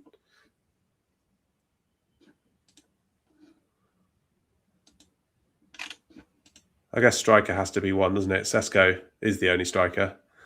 And likewise, probably left back. Yeah, I guess for this one, like with left back, you could play Mazraoui at left back, and like you could argue that might make it an improvement. But what if, in terms of like striker you got on Brent, what if you get Bruno Fernandes and I suppose actually in midfield though, Mainu and Bruno Mount's always injured anyway, so if you get maybe a couple of injuries in midfield, we're not going to have a lot of depth, are we? Particularly 2 games a week. I don't know. It's not a good idea, is it? The squad's nowhere near deep enough. The worry I've got as well is that are the individual players actually better than we had last season in midfield? I'm not sure they are. I think, well, Ugarte, I guess the people we've brought in are definitely a step above Ugarte, but Casemiro, it's probably an all-round game. I think, yes, maybe you get more out of the 2 signings that we're bringing in, but in terms of goals, we definitely don't. We definitely don't replace Casemiro's like important goals anyway.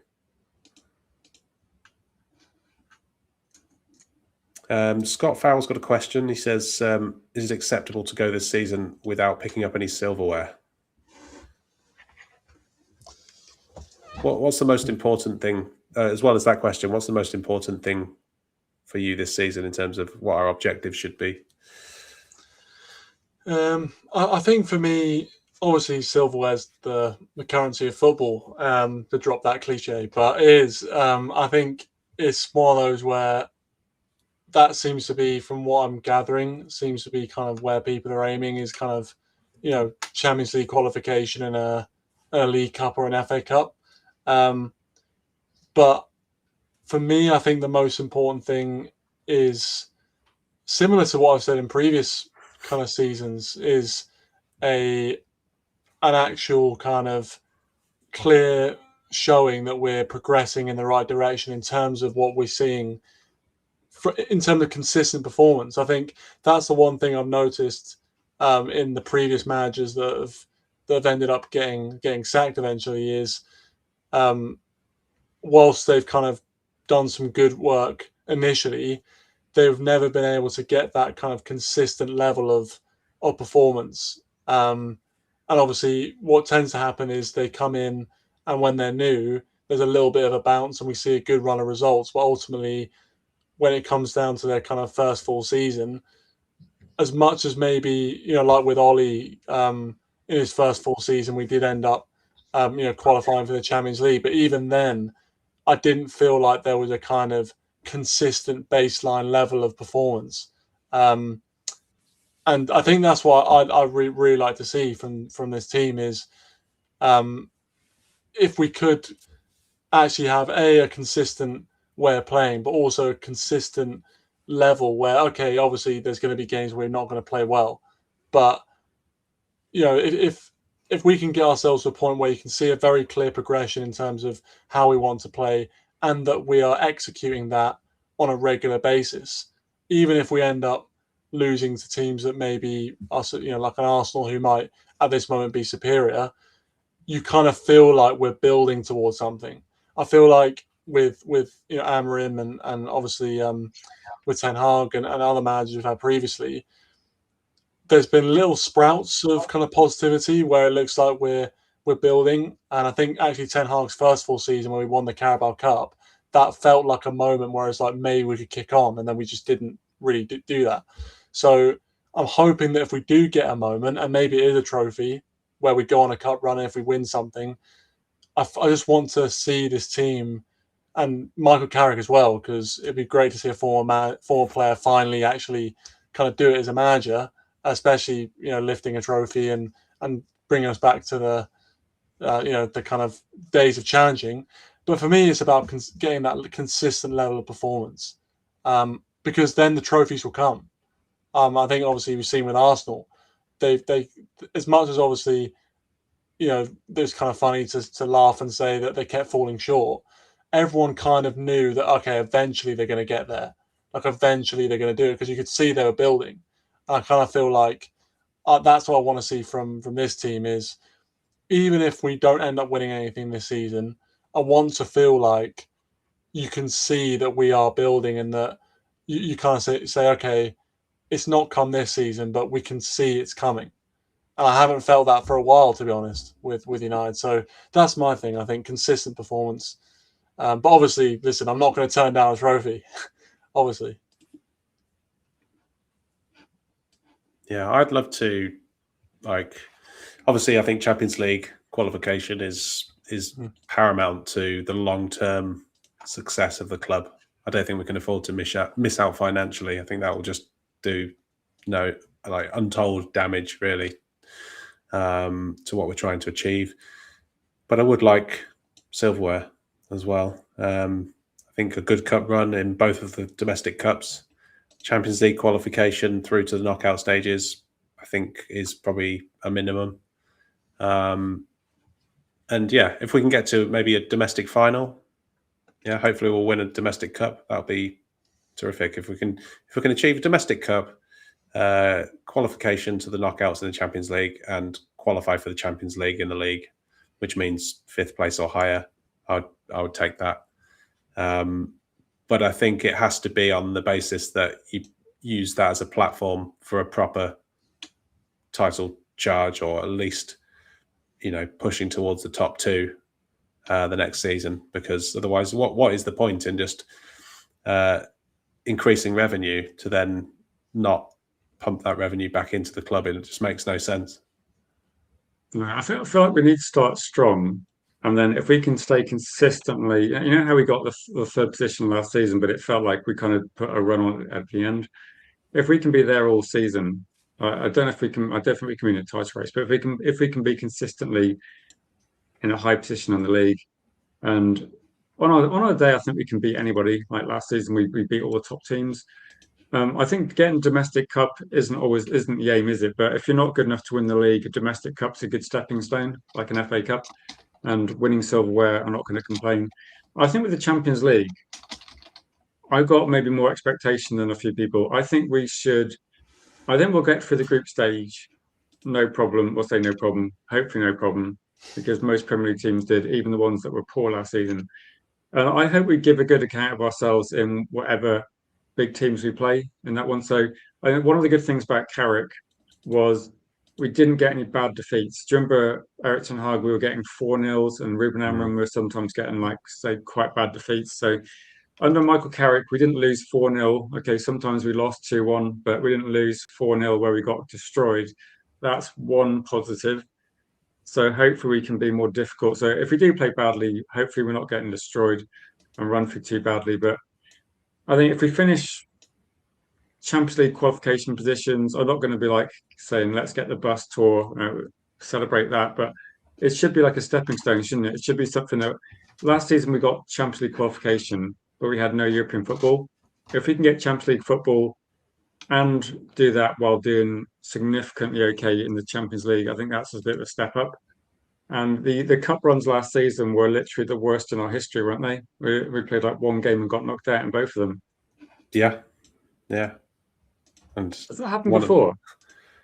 I remember years ago we lost to York. Was that in the that was the League Cup game, I think, wasn't it? Must have been the League Cup game because we've lost in the third round before. But I'm just thinking, like losing both games in like the first round, like it's pretty embarrassing. Yeah, I don't think for as long as I've been a United fan, we've never been in the first round of the League Cup because we've always qualified high up and enough to be in the second round. Because I think you get a bye, don't you, if you're like top eight. What round did we enter this season? Because I was on holiday when we had the Grimsby tragedy. Yeah, that was the first round of the League Cup. Okay, so that's probably the first time then, isn't it? We've been knocked out in the first round. Yeah. And I think FA Cup, did we lose to Leeds? Was that round? Leeds United? Beckford? I think that might have been third round. Oh, yeah. I think it was the lowest amount of games that we played in a season for over 100 years, I think. I think it was like since 1915 or something like that. It was literally 40 games, wasn't it? Yeah. Except for we used to joke about Spurs having like a short season ever trophy, and yeah, we got it. That's a bad thing, isn't it? Do you know what the bad thing was, Kieran? Like last year, when there was like I think there's some FA Cup matches and there were some Champions League matches kind of back to back, and I thought there was an international break because we didn't play for about 3 weeks, but it wasn't that. It was just that we'd been knocked out of all the competitions that they were running. And I was thinking, bloody hell, this is a bit embarrassing, isn't it? Yeah, it's dark times, yeah. Well, if you remember, it got so bad we started inventing football matches. It's like, should we go off to Dubai for a week and have a pre-season? I thought we were going to do like a tournament. A mid-season game just so the players don't forget how to play football and the content creators don't forget we've got a football team. I've got one final topic. I mean, it won't take long, just a couple of minutes. But if you've got any final questions you want to ask in the chat, then feel free to put them in the chat and we'll just quickly go through those final 5 minutes or so. Yeah, this might be your last chance to grill Jules. I mean, I sometimes regret saying questions and then they're like, whoa, okay. There's a lot of questions. Any difficult names you want me to pronounce, feel free. Well, you could wait for Jules to come back if you want to put in some like crazy names. That's always a good one. That is true. Welcome, curlers. Hope you're well. He said, I said this last week and I'll say it again. United are walking into relegation. We're doing what Leicester did. There has to be more signings for the first team. There just has to be.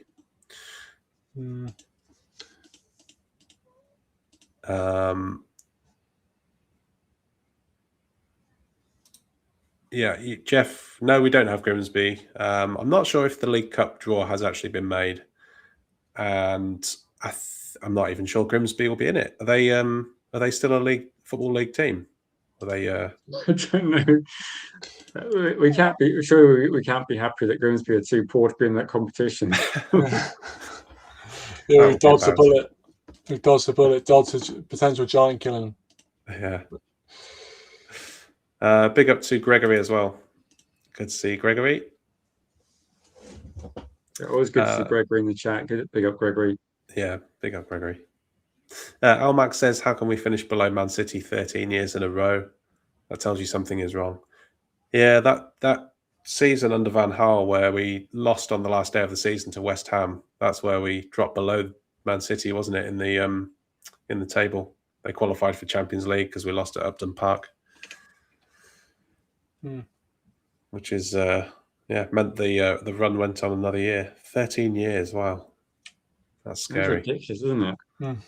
I knew we had been rubbish, but I didn't know we'd finished below them every single year. That's since Alex Ferguson, isn't it? So yeah,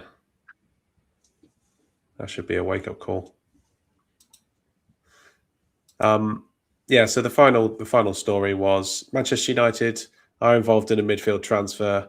Unfortunately, it is an outgoing player, and it is Toby Collier. So club-to-club talks are taking place now between us and West Brom, which is where Toby Collier spent some of last season out on loan in the Championship. He's got 12 months remaining on his deal. He's 22 years old. Don't think this is going to be a huge transfer fee. I'd be surprised if it was more than 3 or 4 million. I don't know what your thoughts are on this player. I mean, when I saw him in the Premier League for United when he first came in, I thought he looked like a good player, and he seems to have lost out on his place in the team pretty quickly, and then he's had a couple of injury hit loan spells in the Championship. Was it about 2 years ago he came through? Because I remember when we talked about Collier, my view was he looked like he got the basics down, looked okay, and we just thought we just never saw a lot of him, and I think injuries came at the wrong time. Yeah, it was under Ten Hag, wasn't it? I think, and there were big gaping holes in midfield. And Collier came in, and all of a sudden it looked like we had a proper midfielder. I remember that performance against Fulham at Craven Cottage, where I think he was man of the match, and he seemed to play 5-6 games and then just disappeared out of the team. Yeah, I think that because then Kobe Mainoo came in and kind of cemented his place in the team. And I think that with this one, I get the feeling that Man United decided a while ago they're going to sell Collier, and it's going to be it seems to be the same thing. We keep the price quite low, but we're probably going to put a sell-on clause. I don't think we put a buyback clause, maybe, but I think we definitely put a sell-on clause in and hope that he goes up in value and get more money that way. But I think it's an indication also that they're probably looking at other players from the academy, let's say Thwaites, and thinking, right, Toby Collier is not going to play games if he stays at Man United. He's not ahead of. We've got Santos, we've got Mainoo, Tielemans, and maybe like academy players will be competing with him. So you may as well sell him, if he's near the end of his deal. And hopefully, good luck to him if he goes to West Brom. Then could be a good way of rebuilding his career. Yeah, I agree. I think the move with 12 months to go has to be now or never with Collier, doesn't it? We either keep him, which doesn't make any sense, or we sell him.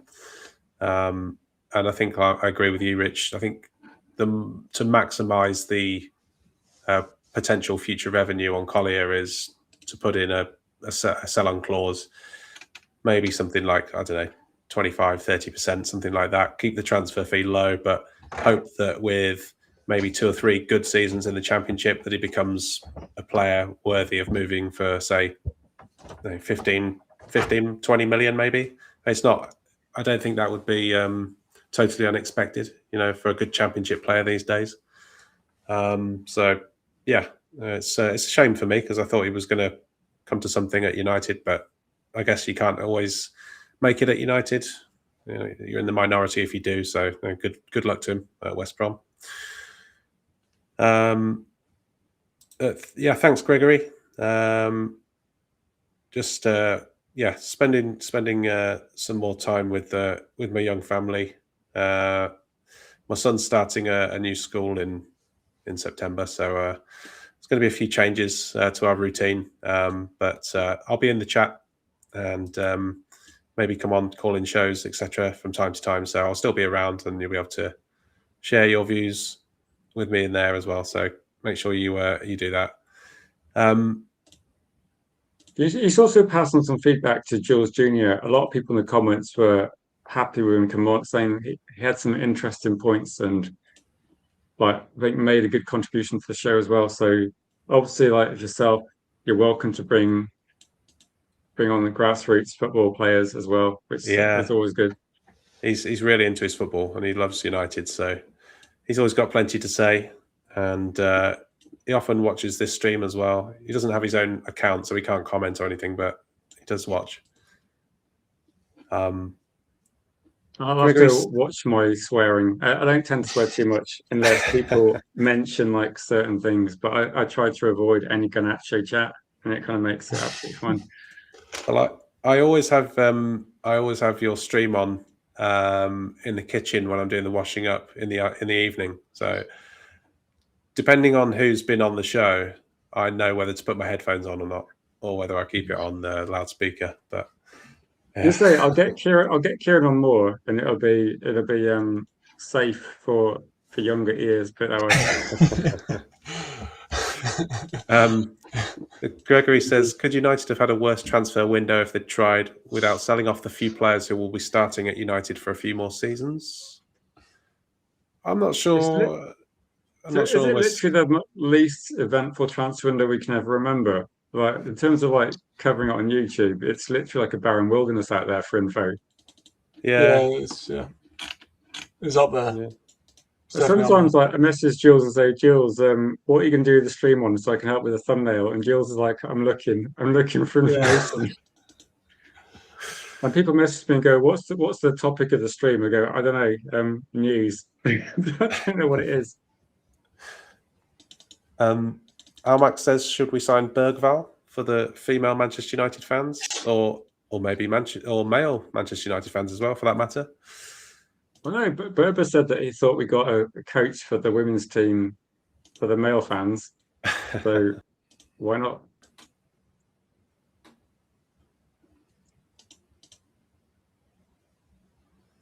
Big up, Russ. Hope you're well. If you got a final question for Russ, Jules is like, this is his last time hosting. I'm trying to be like a good guest today, not like go crazy. Like sometimes I ask you for a question, the answer is like, what? Where do we go with this?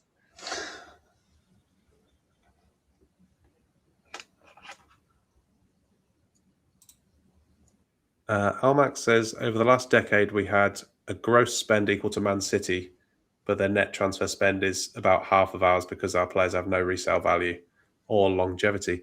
Yeah, if you look at just the figures of how much have you spent, then we are like competing with Manchester City. But it's the fact that they're able to sell players. You know, Chelsea as well, Liverpool as well. All these other clubs seem to bring in money for their players, but that says to me that they've. Like, is it suspicious? I was putting that comment on the screen. Is it suspicious that Chelsea sign Trafford for? Isn't it like a record fee for them for a goalkeeper or something?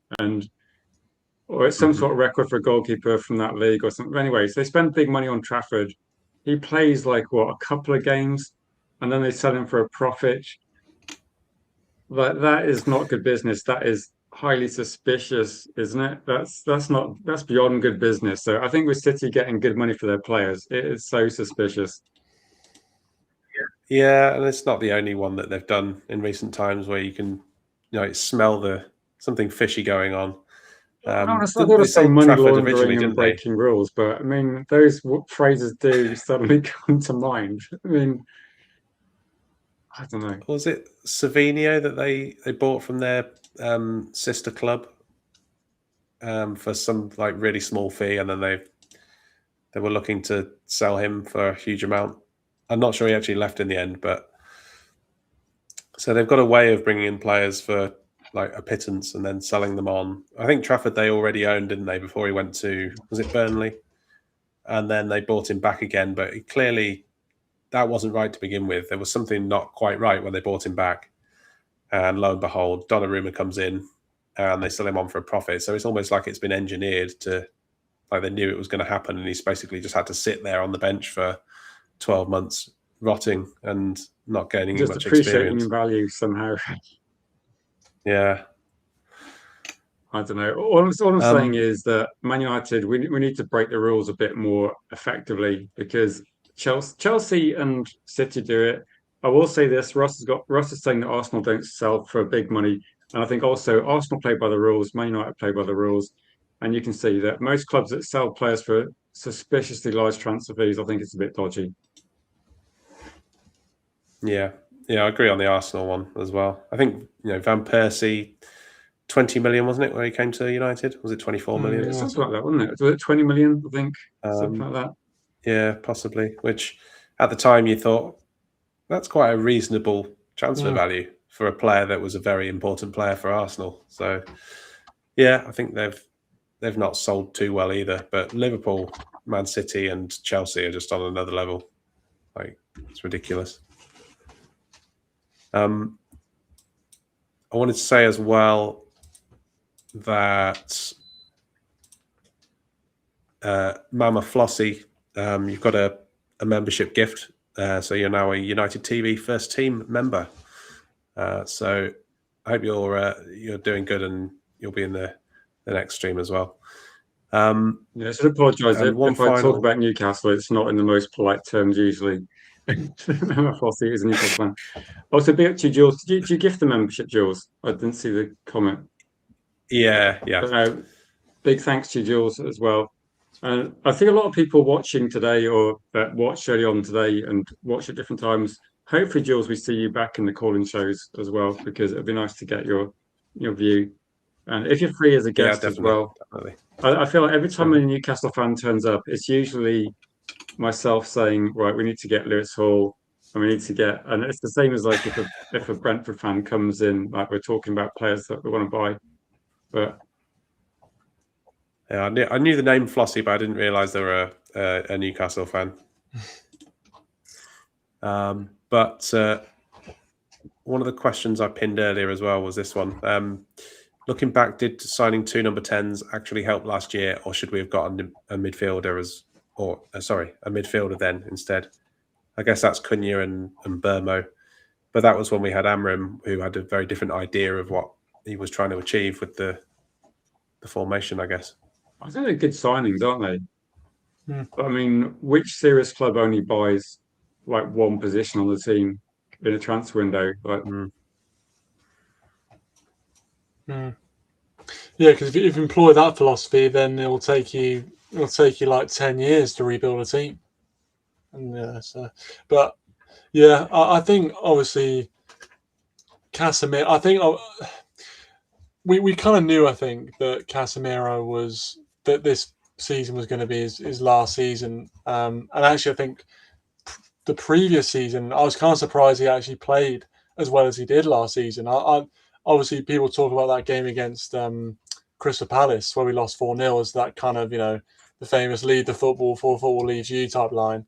And to be honest, I also kind of was thinking in that season, like, I can't see how we can really persist with Casemiro. I think he's probably kind of run his race, but I think it shocked a lot of people the way he kind of bounced back and played and actually became quite an important part of our setup in the end. So I don't know. I do think that kind of really well-run clubs don't necessarily wait until the person they have to replace is out the door before they try and replace them. But at the moment we're in terms of transfers anyway, we're not as organised as we'd want to be, let's say.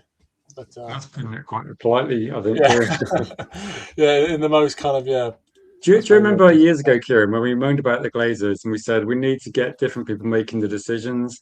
And when we got Barada, Wilcox, Bivell, and Jim Radcliffe, I guess, there as well, it seems like we got slower, if anything. Well, yeah, and I mean, obviously we've got this Amazon documentary, so that'll be interesting. How much they'll actually show of what's going to go on, I don't know. But what are they going to cover? Like, are they just going to? Is the Amazon documentary going to be? Oh, don't worry, guys, we didn't get any signings, but look at this new third kit we got. And we go, oh, that's nice. That's nice. Exactly, look at this training kit sponsor we got, because that's all I've seen in the news. Yeah, I don't know. But I was just thinking about in terms of them being careful with money. I don't know whether the kind of it seemed like we were one of the only clubs that never really. I'm sure we had offers previously to have an Amazon documentary. It seemed like we kind of rejected them, but the fact that finally we've kind of gone, all right, you can film us for a year, sort of thing, suggests that they're looking for any kind of avenue to make a bit of money. So maybe it's not too surprising that they're trying to be cautious and careful with the coffers. Yeah, I don't know. It's I just don't know what they're gonna. Yeah, with some documentary, it's going to be like some sort of PR exercise. But I'm just wondering, apart from like glazing up, like talking about your sponsorship deals and new shirts coming out, what am I not going to talk about? Like, hopefully, the football's good. Yeah. I'll go with this as the final question. It's from Almac. He says, should we sell Ahmad and relocate the money? The rationale is Ahmad doesn't start because Mbeumo's blocking him, but then we've also got Shea Lacey coming as well. So would you entertain that as an idea? I don't know. I'd. It's difficult because I think if you'd asked me a couple of seasons ago, I would have said absolutely not. But obviously, this question's about now, so I don't know why I brought that up. But obviously, Mbeumo, I thought he started the season well, but actually, I thought towards the back end of the season he tailed off, and he didn't really hit the same heights. And listen, I think he's a good player, and I think maybe having that season under his belt will be good for him. But I still think there's a player in Ahmad. I mean, he's obviously not the kind of real raw talent that we kind of brought in I say a few seasons ago. We brought him in a few years ago now. I can't believe it's been that long. But yeah, he's been with the club for a while. So I wouldn't sell Ahmad. I still think he's got something to offer, and I think he's more maybe long term than Mbeumo, in my opinion. So it's an interesting shout, to be fair, because I also think that from what we saw last season, I do think Shea Lacey deserves more of an opportunity, because I thought last season, in the bits that we saw of him, he looked like the sort of player that could make an impact. And I'm sure he'll get minutes this season with the amount of competitions we're playing. So it's an interesting shout. But I think I'm leaning on the side of not selling Ahmad at this moment in time. If I had to make the decision right, like today, and we are going to spend that money on, say, a midfield player, I'd probably say yes. But I think Amajalo could easily have a good season. We could have a situation where we go, right, definitely don't sell him. But at the moment, the worry I've got is he's someone that looks quite good on the ball. Like, he does look quite nice in possession. He's got nice dribbling skills. The question is going to be, for me, is how much does that translate into assists, good crosses, chances, goals? And at what point are we going to go, yeah, you look nice on the ball, but we need to see more from you? And I'm not sure regarding that one. So I think in an ideal world, you don't sell him because you think like this season could be, I think he's done a lot of groundwork in improving, and this could be like quite a key season for him with some good players in the team. And I think it's a bit too soon to then go, right, Ahmed goes, you put in Lacey. But if you got to make a call and say, like, we can't sign another player unless we sell Ahmed Jallo, and you got a genuinely decent target in midfield, I think it's worth it. But it just goes to show, doesn't it, that there's a compromise to be made, it feels, unfortunately. But I saw United, I said, this dumb board would sell Almajalo and buy a 30-year-old to replace him. The problem is, if Man United sold Almajalo, I think there's a 90% chance you replace him with someone worse. And that's the level of confidence I got of the squad at the moment. Sorry, of the owners. Yeah, I think I would keep Ahmad for another season. I think this season's a big season for him, though. I agree with you, Rich. I think this is where he needs to either cement his worth at United or we look to move him on at the end of the season. How much do you get for him, though, do you reckon? That's probably the bigger question. How much would you get him for? I think maybe 30 million. I would say definitely not worth it for that price. Then, yeah, I think you can't put your eggs in the Lacey basket. In my opinion, I think he's too young. Like, he's a very promising player. He looks like fantastic player in the making, but I don't want to be in a position where we're selling Ahmad, who's kind of proven as a squad player, to rely on a potentially Lacey to step in for a season. I mean, let's not forget he's only had, maybe 5 appearances in the first team, one of which he was sent off. So I'm reluctant to kind of rely on Lacey in that respect for such a big role in the squad next season. And I wouldn't want to be in a position where, let's take the Santos signing, for instance. If we sign a player the equivalent of Santos as a replacement for Ahmad or as a replacement for another part of the team, have we really updated the team? Have we really improved it? It's, again, we're buying potential, and I would just keep Ahmad to see how he progresses next season. Yeah, no. I was going to say that the one time that we've really upgraded was getting Lamans in for Bindia or Onana. That was a massive upgrade. And getting Cunha and Mbeumo and Sesko as the 3 players instead of having Ahmed, Garnacho and Højlund. So for me, it's like a big upgrade in that. That's why I'm a bit disappointed by Luke Shaw's going to play until he's like 50, it seems, and doesn't matter what happens. I reckon we're going to, instead of getting a good player to replace Luke Shaw, we're probably going to buy like a 16-year-old and hope that they're good enough in a few years' time and give Luke Shaw another couple of years. That's what I think we'll do. Yeah, we'll just keep getting a contract extension running until he's like 35 or something. We're never selling Luke Shaw, are we? His contract will expire at some point. It's kind of written in the stars. The same with Mason Mount. Like when people say sell him, they're just going to expire, aren't they, his contracts? Yeah, Mason Mount, I think he's got another season after this one as well. So yeah, we've probably got him for another 2 years. Can I ask you a question, Jules? Like I know you're about to wrap up. Where do you think Man United finish next season in the Premier League if this is the deal, and there's no more deals done? Well, I think Arsenal definitely finish above us. I think Liverpool probably do as well at the present time. I'm not sure what to make of Man City at the minute, but I think they've got enough quality in forward positions to probably be in with a shout of finishing in the top 2 or 3. Not sure about Tottenham. Don't think Newcastle have done enough to trouble us. Villa, I think they could be. So I think we're in a fight to get into the top 5 at present. I think if we finish 5th, I think that would be pretty like par on where we are at the minute with squad depth. I think.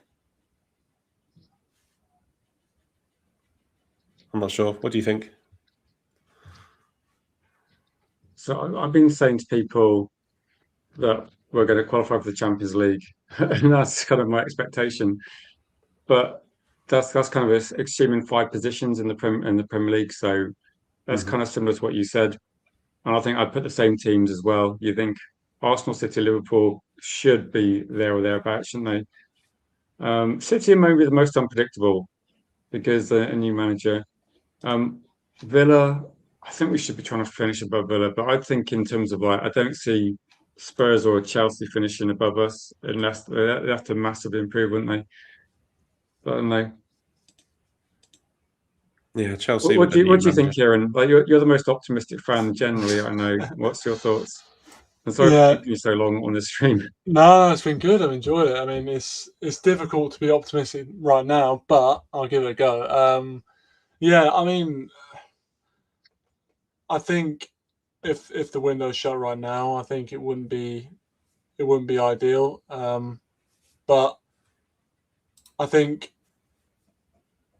I look at the top 6 and I feel like there are question marks. There are question marks there. As much as I think that there's other clubs that have done better business, I still think that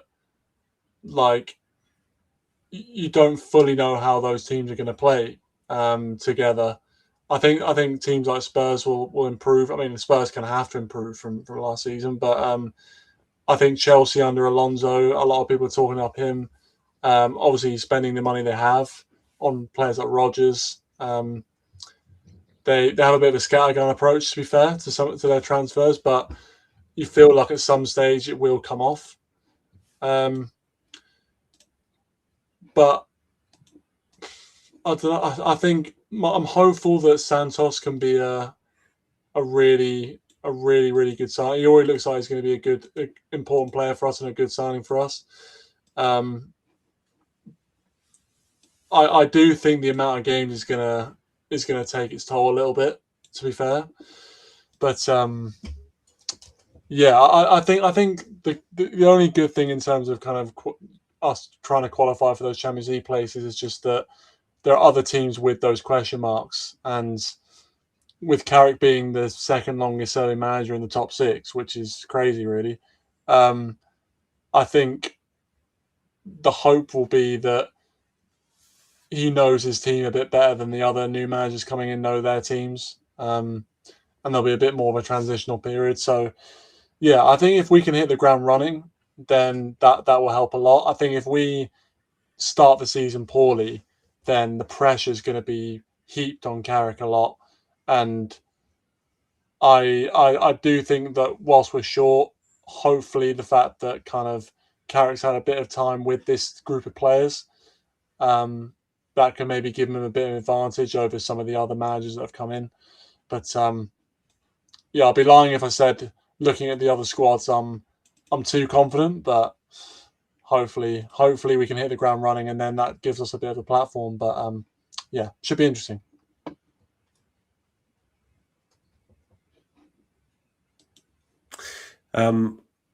Someone said as well that Chelsea and Tottenham are not going to have European football next season. So we saw the benefits that we had from that last year. I guess that's another factor that maybe we should consider. Yeah,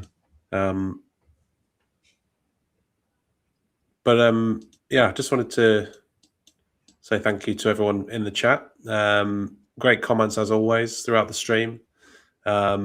Stephanie Griffiths, Curlers, United Till I Die, Berber.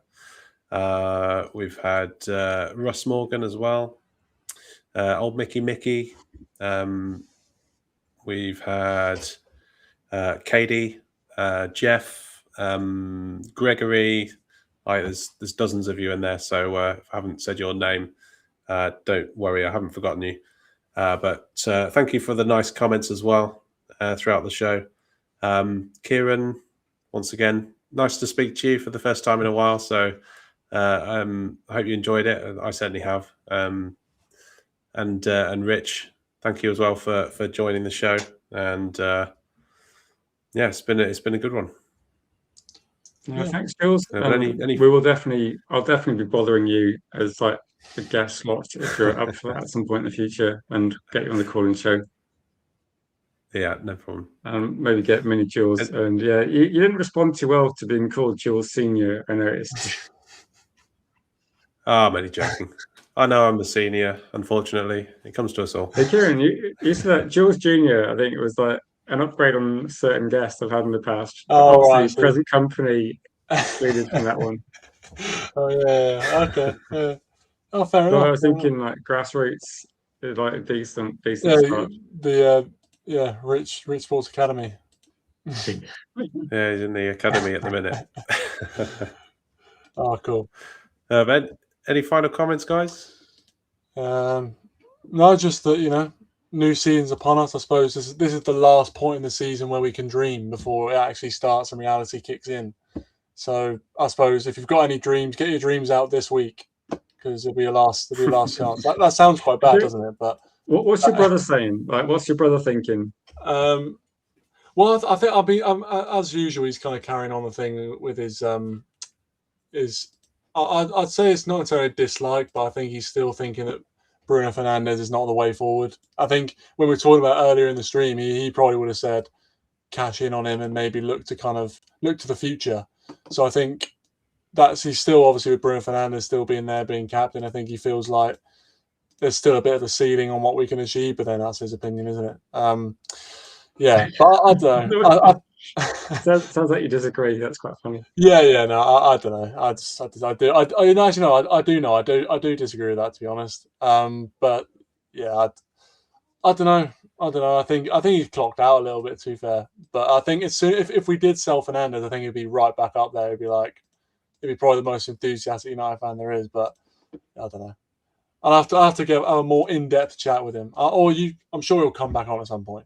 Yeah, So I'll have to message him because I keep being like away for little bits of time and other people are away. But I'll message him and like see if he can come on. Because I think a few people that are new to the channel won't have seen Owen, and it might be an experience. Oh yeah. Yeah. A good one. I'll say that a good experience. Yeah.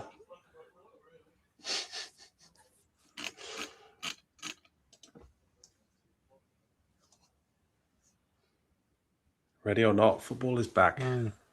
Football is back in 5 days for United. But yeah, thanks, guys. Thanks to everyone in the comments. And Richie, back tomorrow? I should be. I think I got a rage bait cake at something by suggesting that something might happen. I don't know.